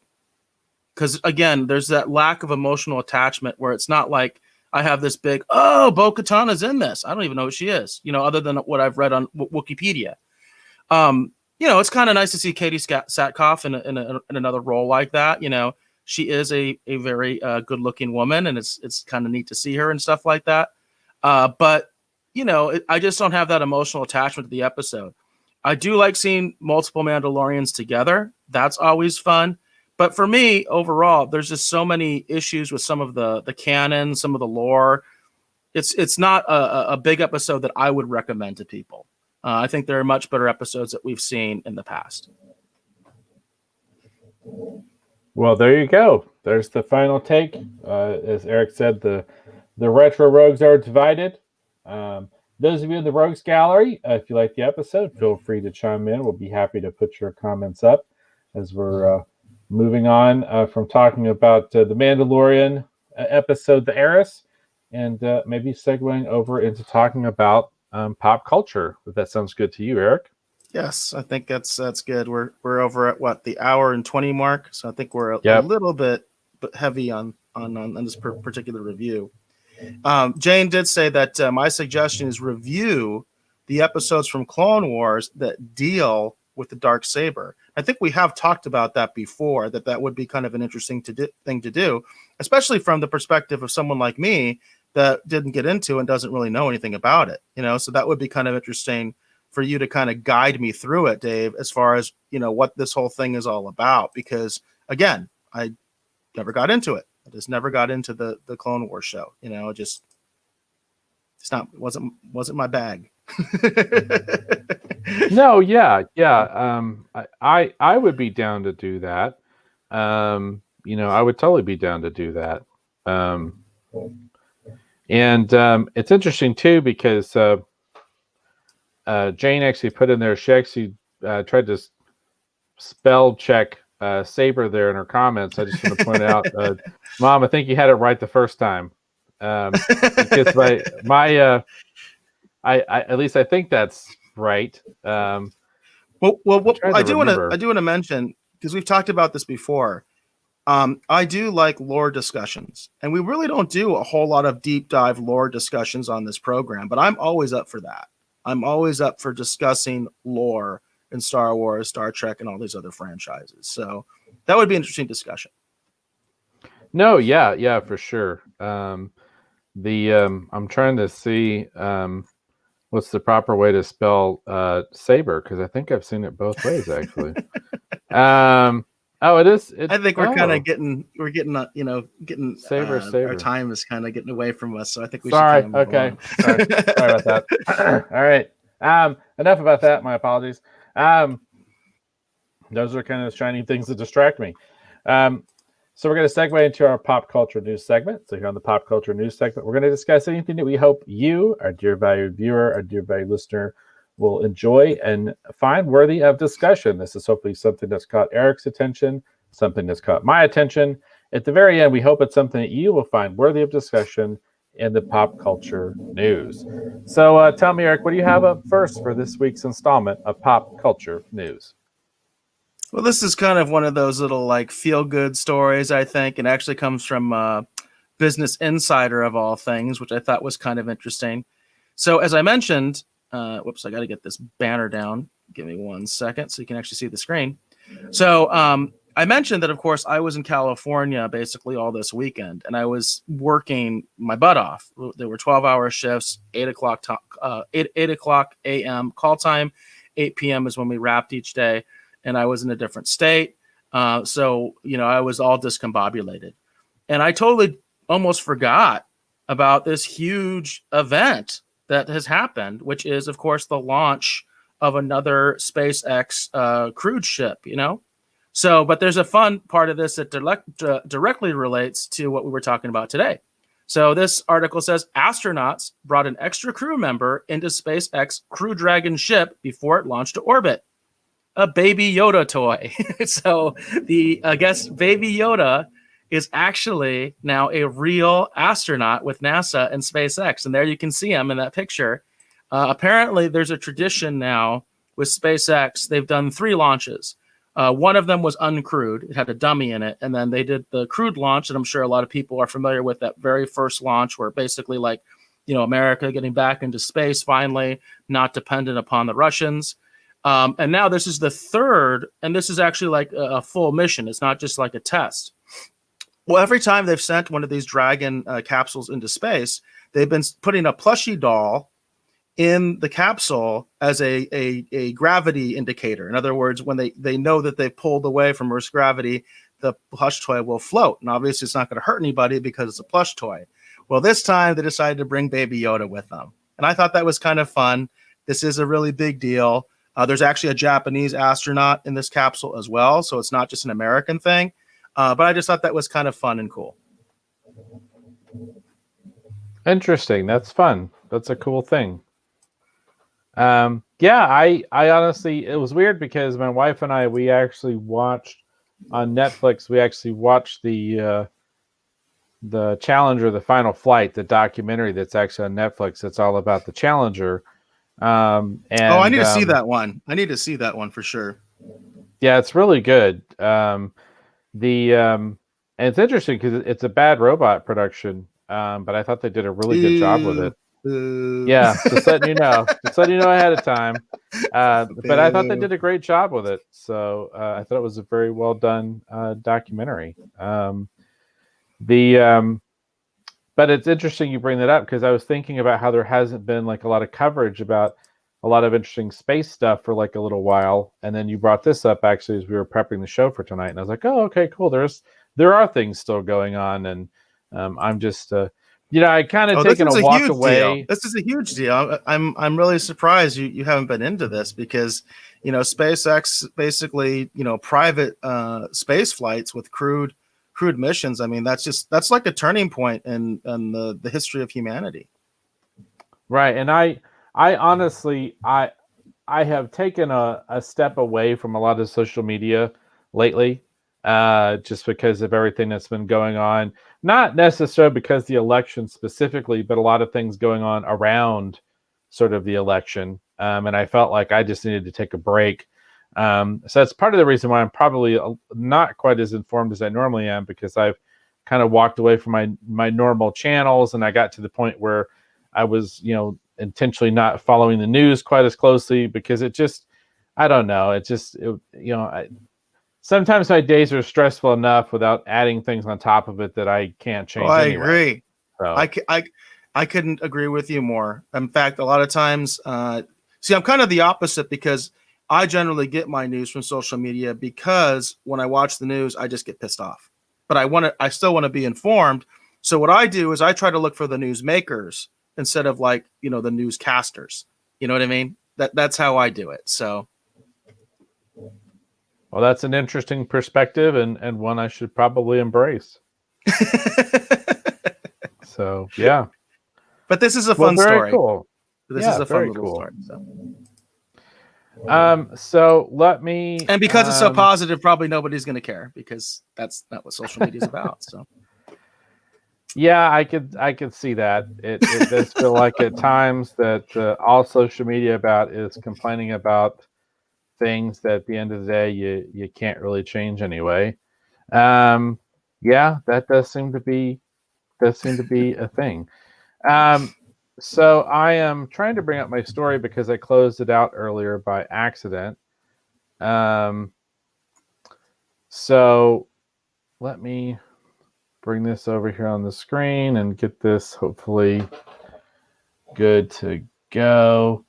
Let's mute the sound so we don't get in any trouble.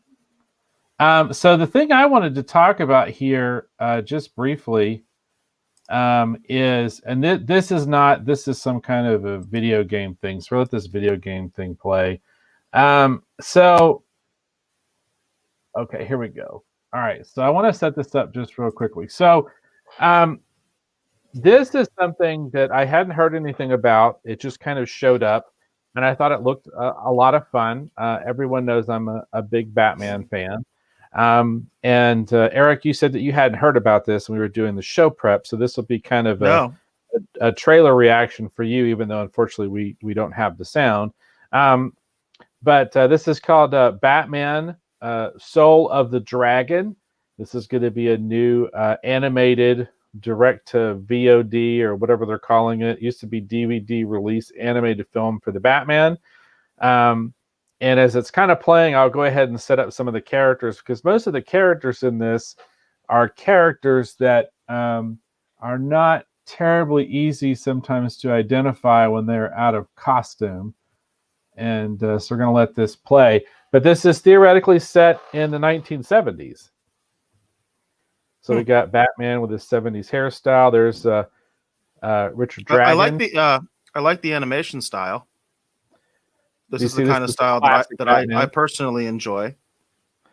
And the music's got a 70s kind of vibe. It's almost kind of like Enter the Dragon, you know, but with Batman in it is kind of what it's like. It looks very James Bond to me. Yeah, very James Bond too. We get callbacks to Batman training, you know.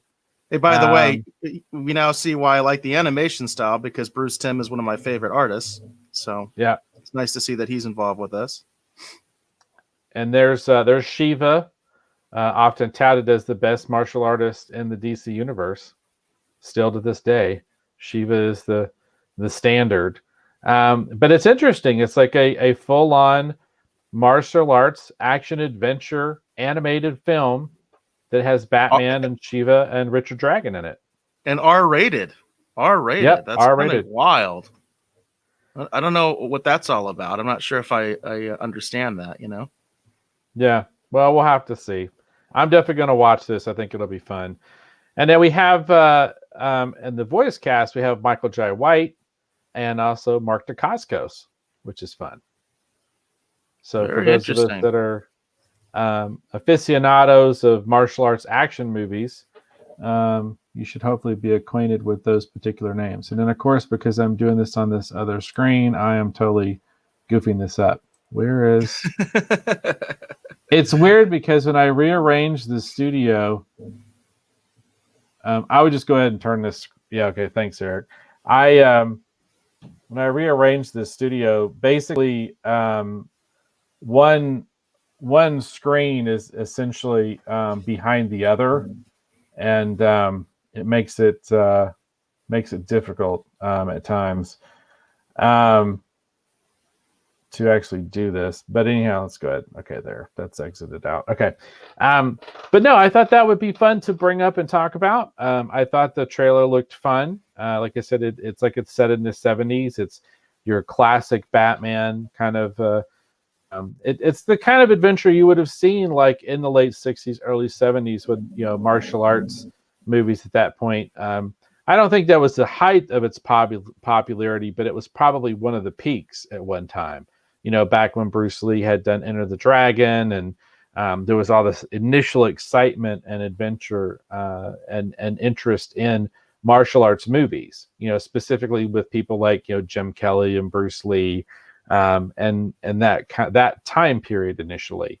But it looks like it'll be a lot of fun. Yeah, exactly. Chuck Norris. There you go. I you know, it's weird because when I think of Chuck Norris, I think of him more from the 80s. But no, yeah, it's I thought that would Bruce be fun. Lee. Bruce Lee killed him. I know he did. Yeah, I know. And they were at the Coliseum. and Chuck Norris was actually doing real karate at that time. He was actually doing tournaments. He was the champ, you know, so that's also, you know, kind of an interesting thing, because Bruce Lee didn't do that, but Chuck Norris was out there actually competing and all that stuff. Right. So yeah, but I thought that would that looks like it would be fun, and so I thought I'd just bring that up in case anyone hadn't heard about it. But Batman, Soul of the Dragon, looks like it probably won't be out until 2021, like everything else, except for another one of our pop culture news stories, which bleeds a little bit into streaming. Well, I think wars. that's going to be our headliner for the streaming wars. Actually, that's going to be there you go. big streaming wars story. I do have one other pop culture story. I don't think that this is something that you're into that much, because I think I've brought this up before, and it almost is one of those things that would kind of almost fit in maybe better with streaming wars, but it is more about content than it is about the streaming wars. But I thought it was something interesting to bring up. So this is a ET Online article, and the title reads, Elizabeth Berkley teases if Dustin Diamond will reprise his Saved by the Bell role for the revival. So for folks that don't know, one of the big anticipated shows for the Peacock Network is the Saved by the Bell sequel series. They're calling it a reimagining, by the way, in this article, and I don't see how it's reimagined. It's like a direct sequel. Basically, the characters are grown up, and now we're dealing with their kids. Okay, so I don't understand why they would call it a reimagining. Sometimes these marketing terms like reboot, reimagining, I really feel like they're completely worthless terms, and they just do it to sound a little edgier, so they don't have to say sequel. You know what I mean? I think it's kind of silly. But anyway, Elizabeth Berkley apparently is also a producer on this show. And there has been a controversy because Dustin Diamond, who probably played the most famous character, which was Screech, he's apparently not in it. And what this article says is that they're hoping maybe he'll be in the second season. So I just thought that was interesting. I'm not sure if you're even familiar with Dustin Diamond, Dave. Are you familiar with him at all? The actor who played Screech? I'm familiar with Saved by the Bell. I'm familiar with Screech. And I know there's a controversy because of something he was a part of or did or something, but I don't remember. There's a lot of controversies when it comes to Dustin Diamond. Dustin Diamond has had legal problems. I think he stabbed somebody at one point and was put in jail. He also did a sort of tell-all book that he now claims he didn't write. It was ghostwritten, and he just like stamped his name on it. That was sort of a tell-all, and it basically put his cast members in a very unfavorable light. Basically, it's kind of like when you hear the rumors about William Shatner and the Star Trek cast. Dustin Diamond is kind of in the same position. It's like the rest of the cast all likes each other. They get along with each other. They hang out socially. But apparently Dustin Diamond has always been the outcast, and they've never really accepted him.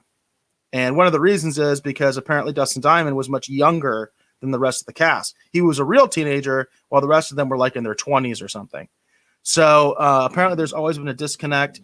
And Dustin Diamond, again, is kind of like one of those classic, very sad child actor stories where you see all these controversies and you see all these legal problems he's having. He doesn't seem to have a career anymore, whereas the rest of the cast, I think, is very successful and has done a lot of cool stuff. But he basically can't get anywhere. The only thing he can get on is like those reality, celeb reality type shows. Huh. Well, that's interesting. Like I said, I'd known there was some controversy surrounding, him. But wasn't he like one of the leads when they did Saved by the Bell, like the next class, when they actually tried to he actually was. Him it? And the principal were the only ones that came back when they did the next generation, the next class. Yeah, he was in that. He was also in the college show, which was focused more on him and Slater and Zach. It was like the three of them. They did have the other cast members, the females came in like for cameos and stuff, but it wasn't about them. But he was in all these shows. But apparently he's, at least as of right now, he's not going to be on the Peacock show. Well, I just find that's weird. I mean, I understand the controversy standpoint, but it's weird if he's been in every other version. But as it currently stands, he will not be involved with this one. I find that a little weird. But, I think it's kind of sad because, like I said, he hasn't had much of a career, and it's like, come on, you can't throw this guy a bone and at least put him in there for like a scene or something, Right, yeah. Huh. Well, there you go. Be careful what you do, kids. It might cost you a part later on in the future. Well, I always feel bad.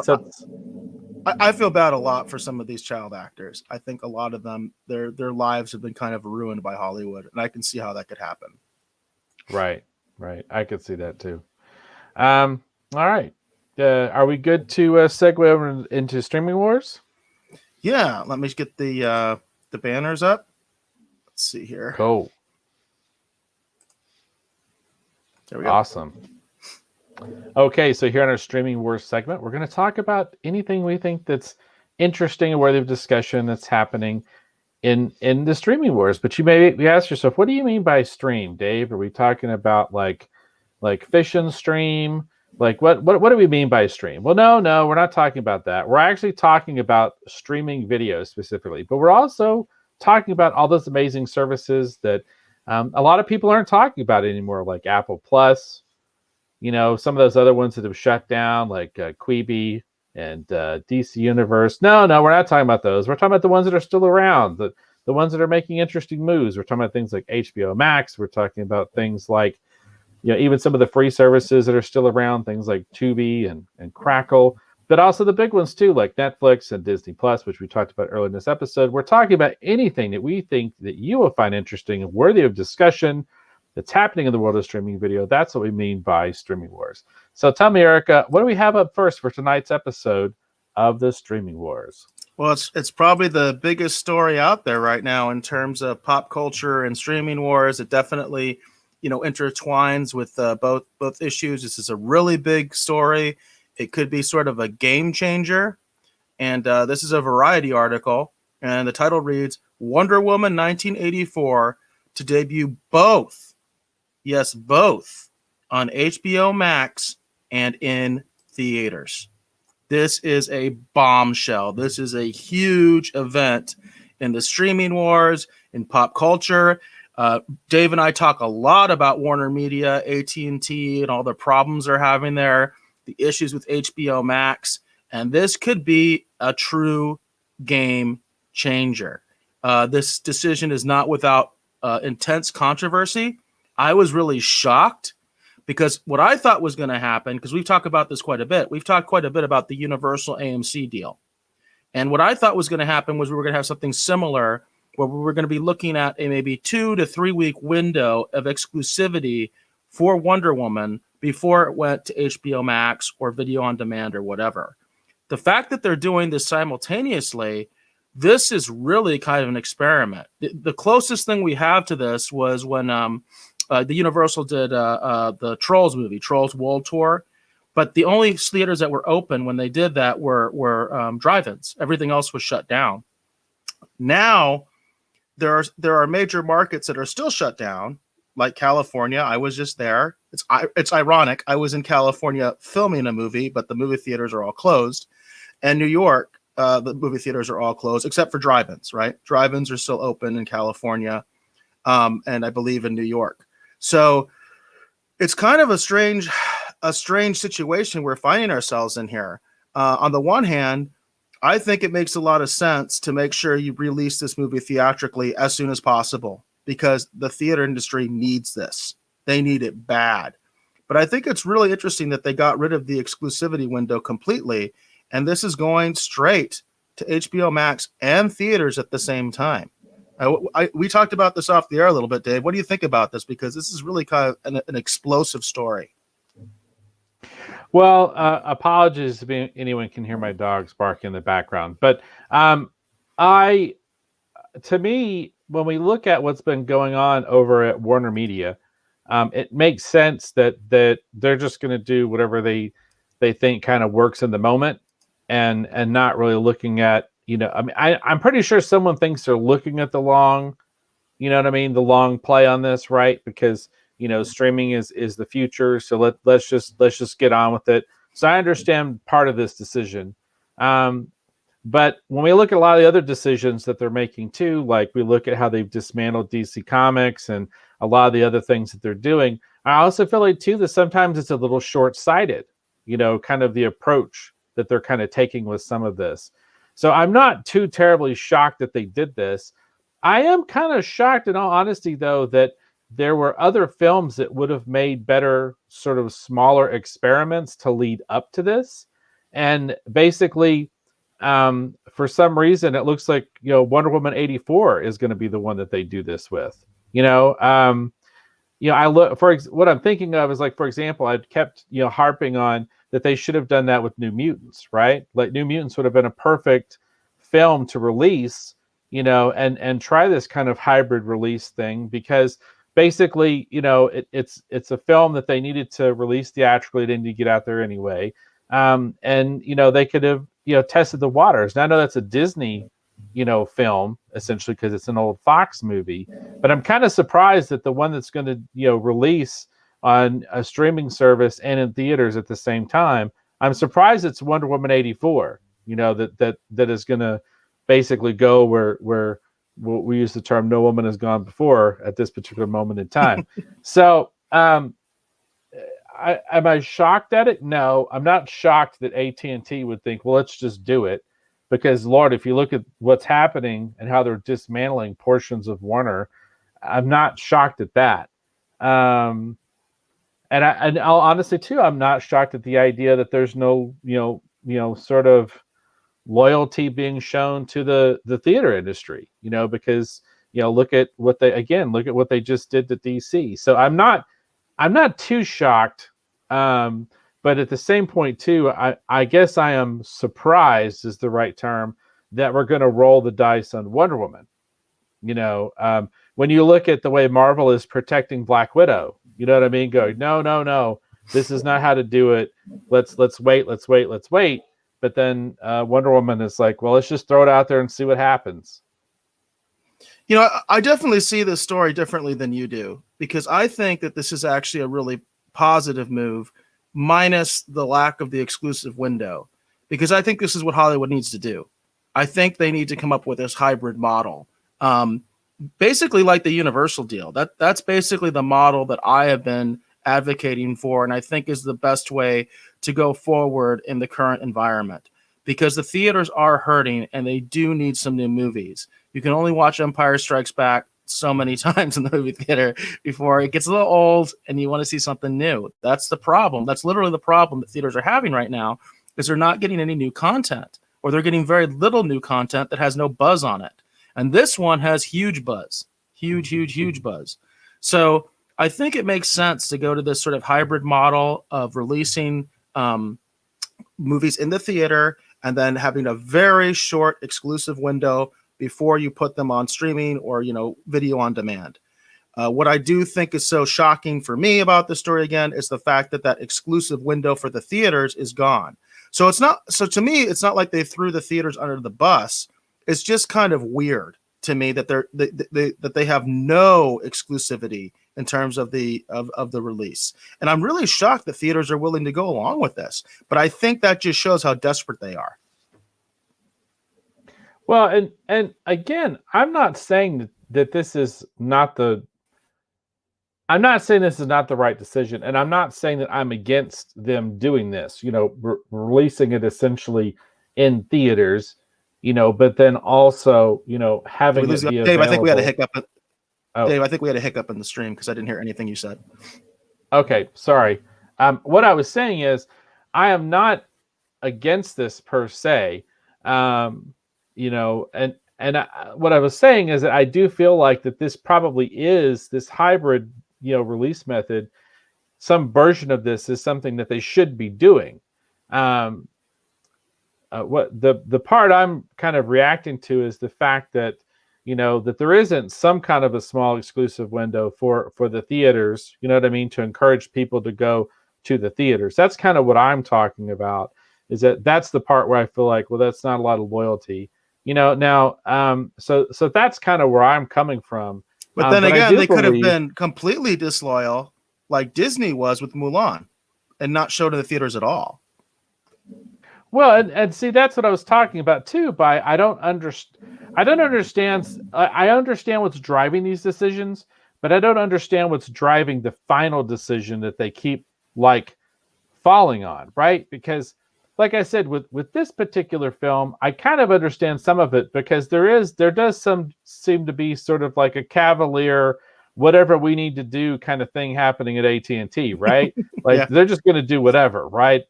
No loyalty, nobody cares. Just do what you got to do, right? That's I think the AT&T motto, right? Suck it up, right? That's the motto of AT&T. That's just my opinion. I don't mean to be whatever. Suck it up, Buttercup. Suck it up. That's right. That's the AT&T. Suck it up. So, I get the feeling, right, that's going on. So I'm not, like I said, shocked at this decision. But I am a little surprised at the manner in which it's being handled. And like I said, I'm surprised that we've had other films that they could have tested this hybrid. Everyone could have been testing to arrive at this, right, as being the best decision. But it's just kind of weird how well, this will just be exclusive, and well, this will just release on directly to the streaming service. And it's just weird, how there's absolutely, I know they're all competing businesses and they don't talk to each other, but I'm just kind of shocked that that films that maybe could have tested the ground a little bit better, everyone's just been sitting on everything, right? So now we got Hail Mary passes, right? Well, what the hell? Let's just give it a shot, right? Like that's what this sort of release method feels like. It just feels like instead of having tested the waters with more different films and finding something that kind of arrives at this solution, it just feels like super mega desperate moves, right? Like that's what it feels like. And Well, that's what they here's the are. thing. That's Yeah, what but they are. I That's exactly what they are. but and like I said, I feel like that's unfortunate because I do honestly feel like that if they had wanted, they could have used some of their other films to test the water to arrive at something that works better for everyone. And kind of the movie theater industry and the movie, the production, I guess Hollywood in general kind of lifted everyone up, right? And they could have worked together to find what works best. You know what I mean? But instead we just have all these just, random sporadic, well, we'll just release this one direct to this, and this one will just go to theaters and be like normal, and I don't know what to do. We'll wait on this one, and oh, here, let's just do this with this other one. It just well, I know they don't know the best way to handle it, but I'm just kind of shocked that it feels like there's been no effort made to really kind of plan this out a little bit better. Even in the midst of chaos, I mean, you can make more calculated decisions, right?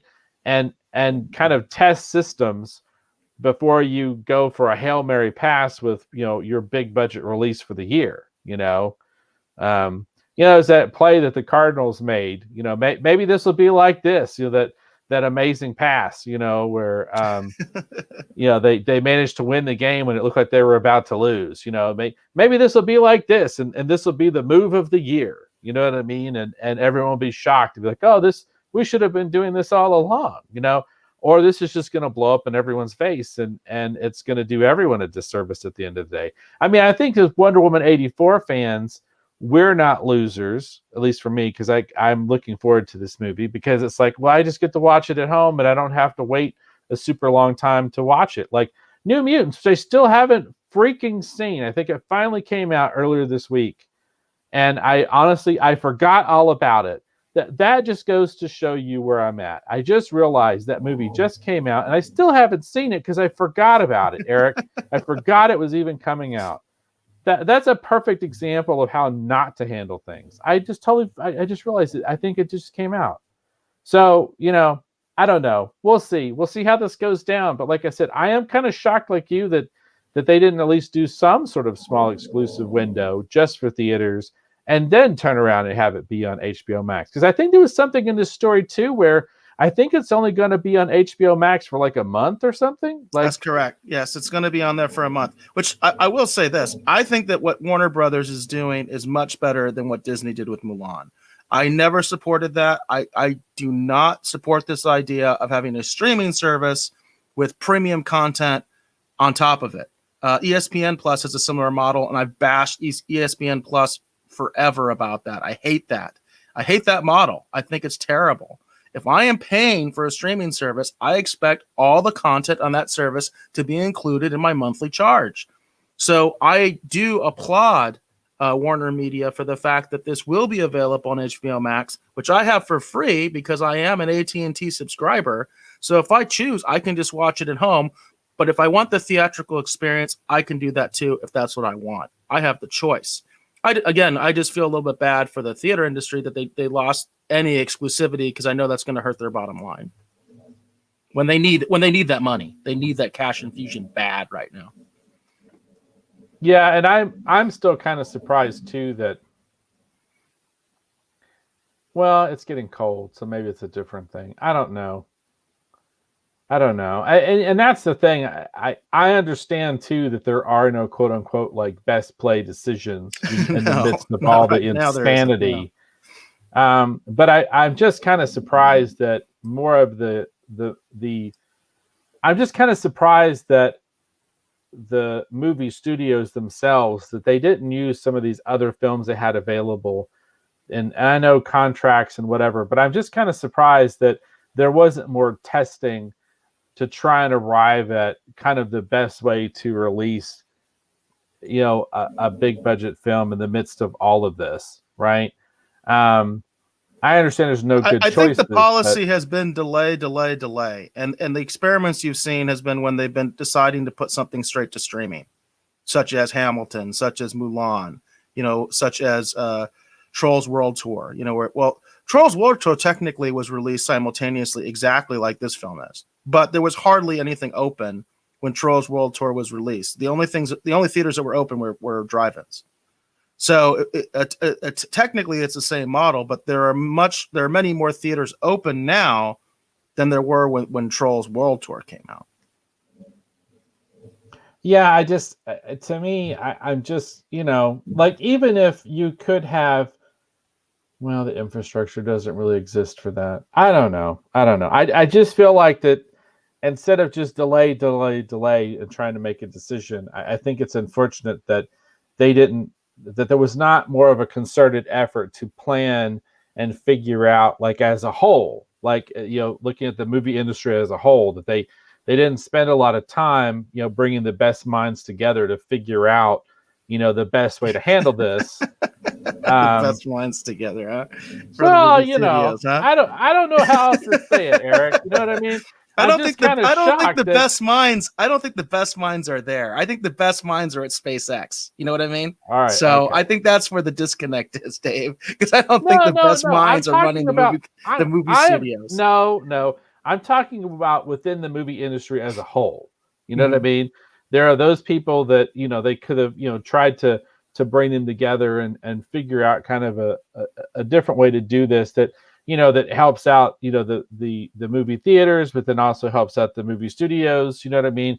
And helps the general public get access to these movies that they want to see, to keep, them excited about, the kind of entertainment options that are available. That's what I mean. By the best minds, I'm talking about, like, either the trendsetters or the people that have their pulse on what's happening in the movie theater industry, and also the people in the movie studio, you know what I mean? Like, and bring them all together, maybe like marketing companies, like, and bring them together to figure out, like, a way forward, right? As for the industry as a whole, instead of, like I said, all these crazy Hail Mary passes happening all over the place that don't see, that literally show no one knows what is the best way to handle any of this nonsense. They're just like, whatever, we'll just give it a shot. Well, they don't. I mean, again, I think that's the bottom line. They don't know, and they don't know what they're doing. They're just trying to do something, because I think at this point they realize if they completely abandon the theaters and keep delaying, there will not be any theaters left when they finally try to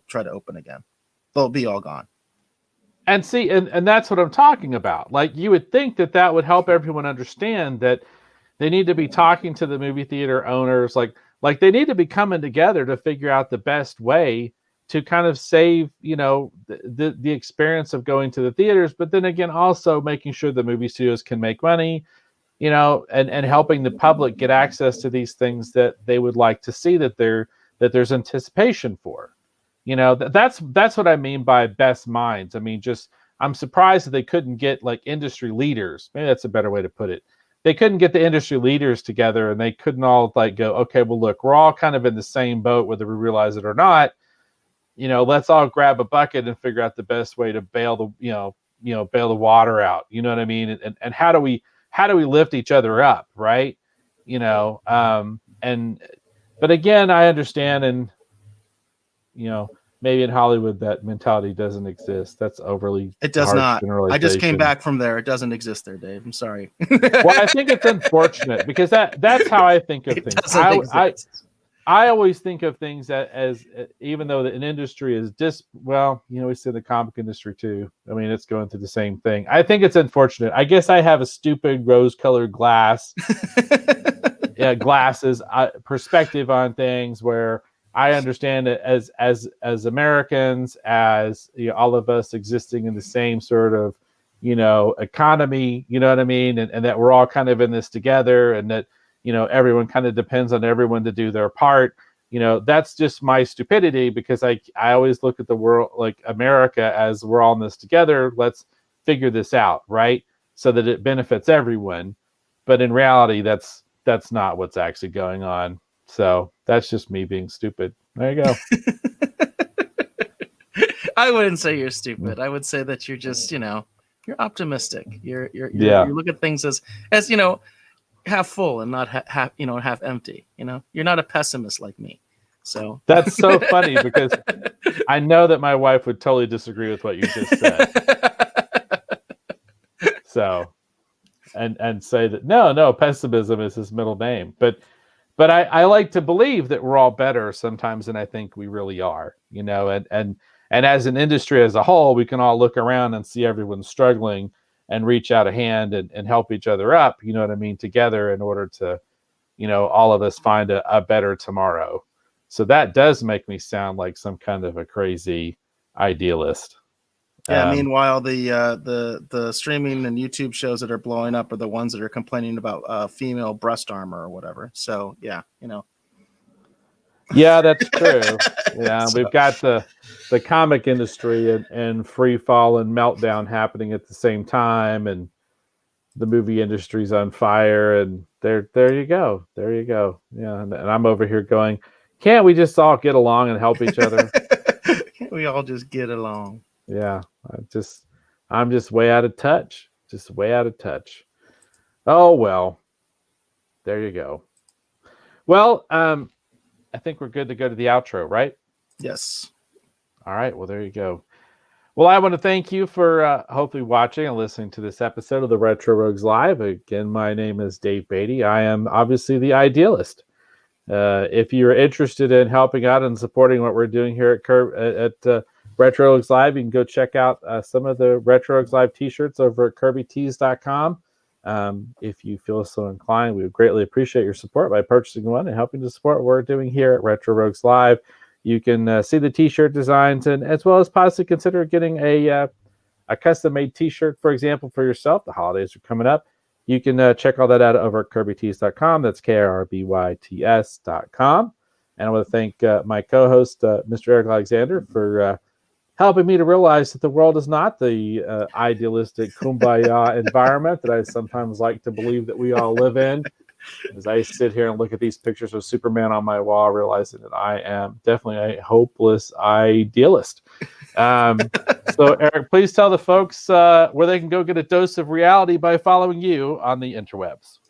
Well, like I mentioned, you could have got a dose of reality if you'd come to me on that film set, Dave, because we got our asses kicked. But you can most easily find me on Twitter. That's where I'm most active. I'm at BassGod14, at BASSGOD14. That's also the official YouTube. It's also the official Twitch. You can leave comments. You can, like I said, you can DM me on Twitter, especially if you have like show suggestions. We are pretty committed at the moment to The Mandalorian. We are going to see that through, which, by the way, I think that's one of the few shows recently that we have stuck with, because we've had a lot of shows we just decided to bail on because we just weren't liking them at all. So we'll be sticking with The Mandalorian for next episode. But if you have news, rumors, things like that you want to share with us, please let us know, because we're always into that kind of stuff. Like the great rumor that Dave was telling me about all these people upset about female armor. Who knew? I think with that, that's going to be our last word.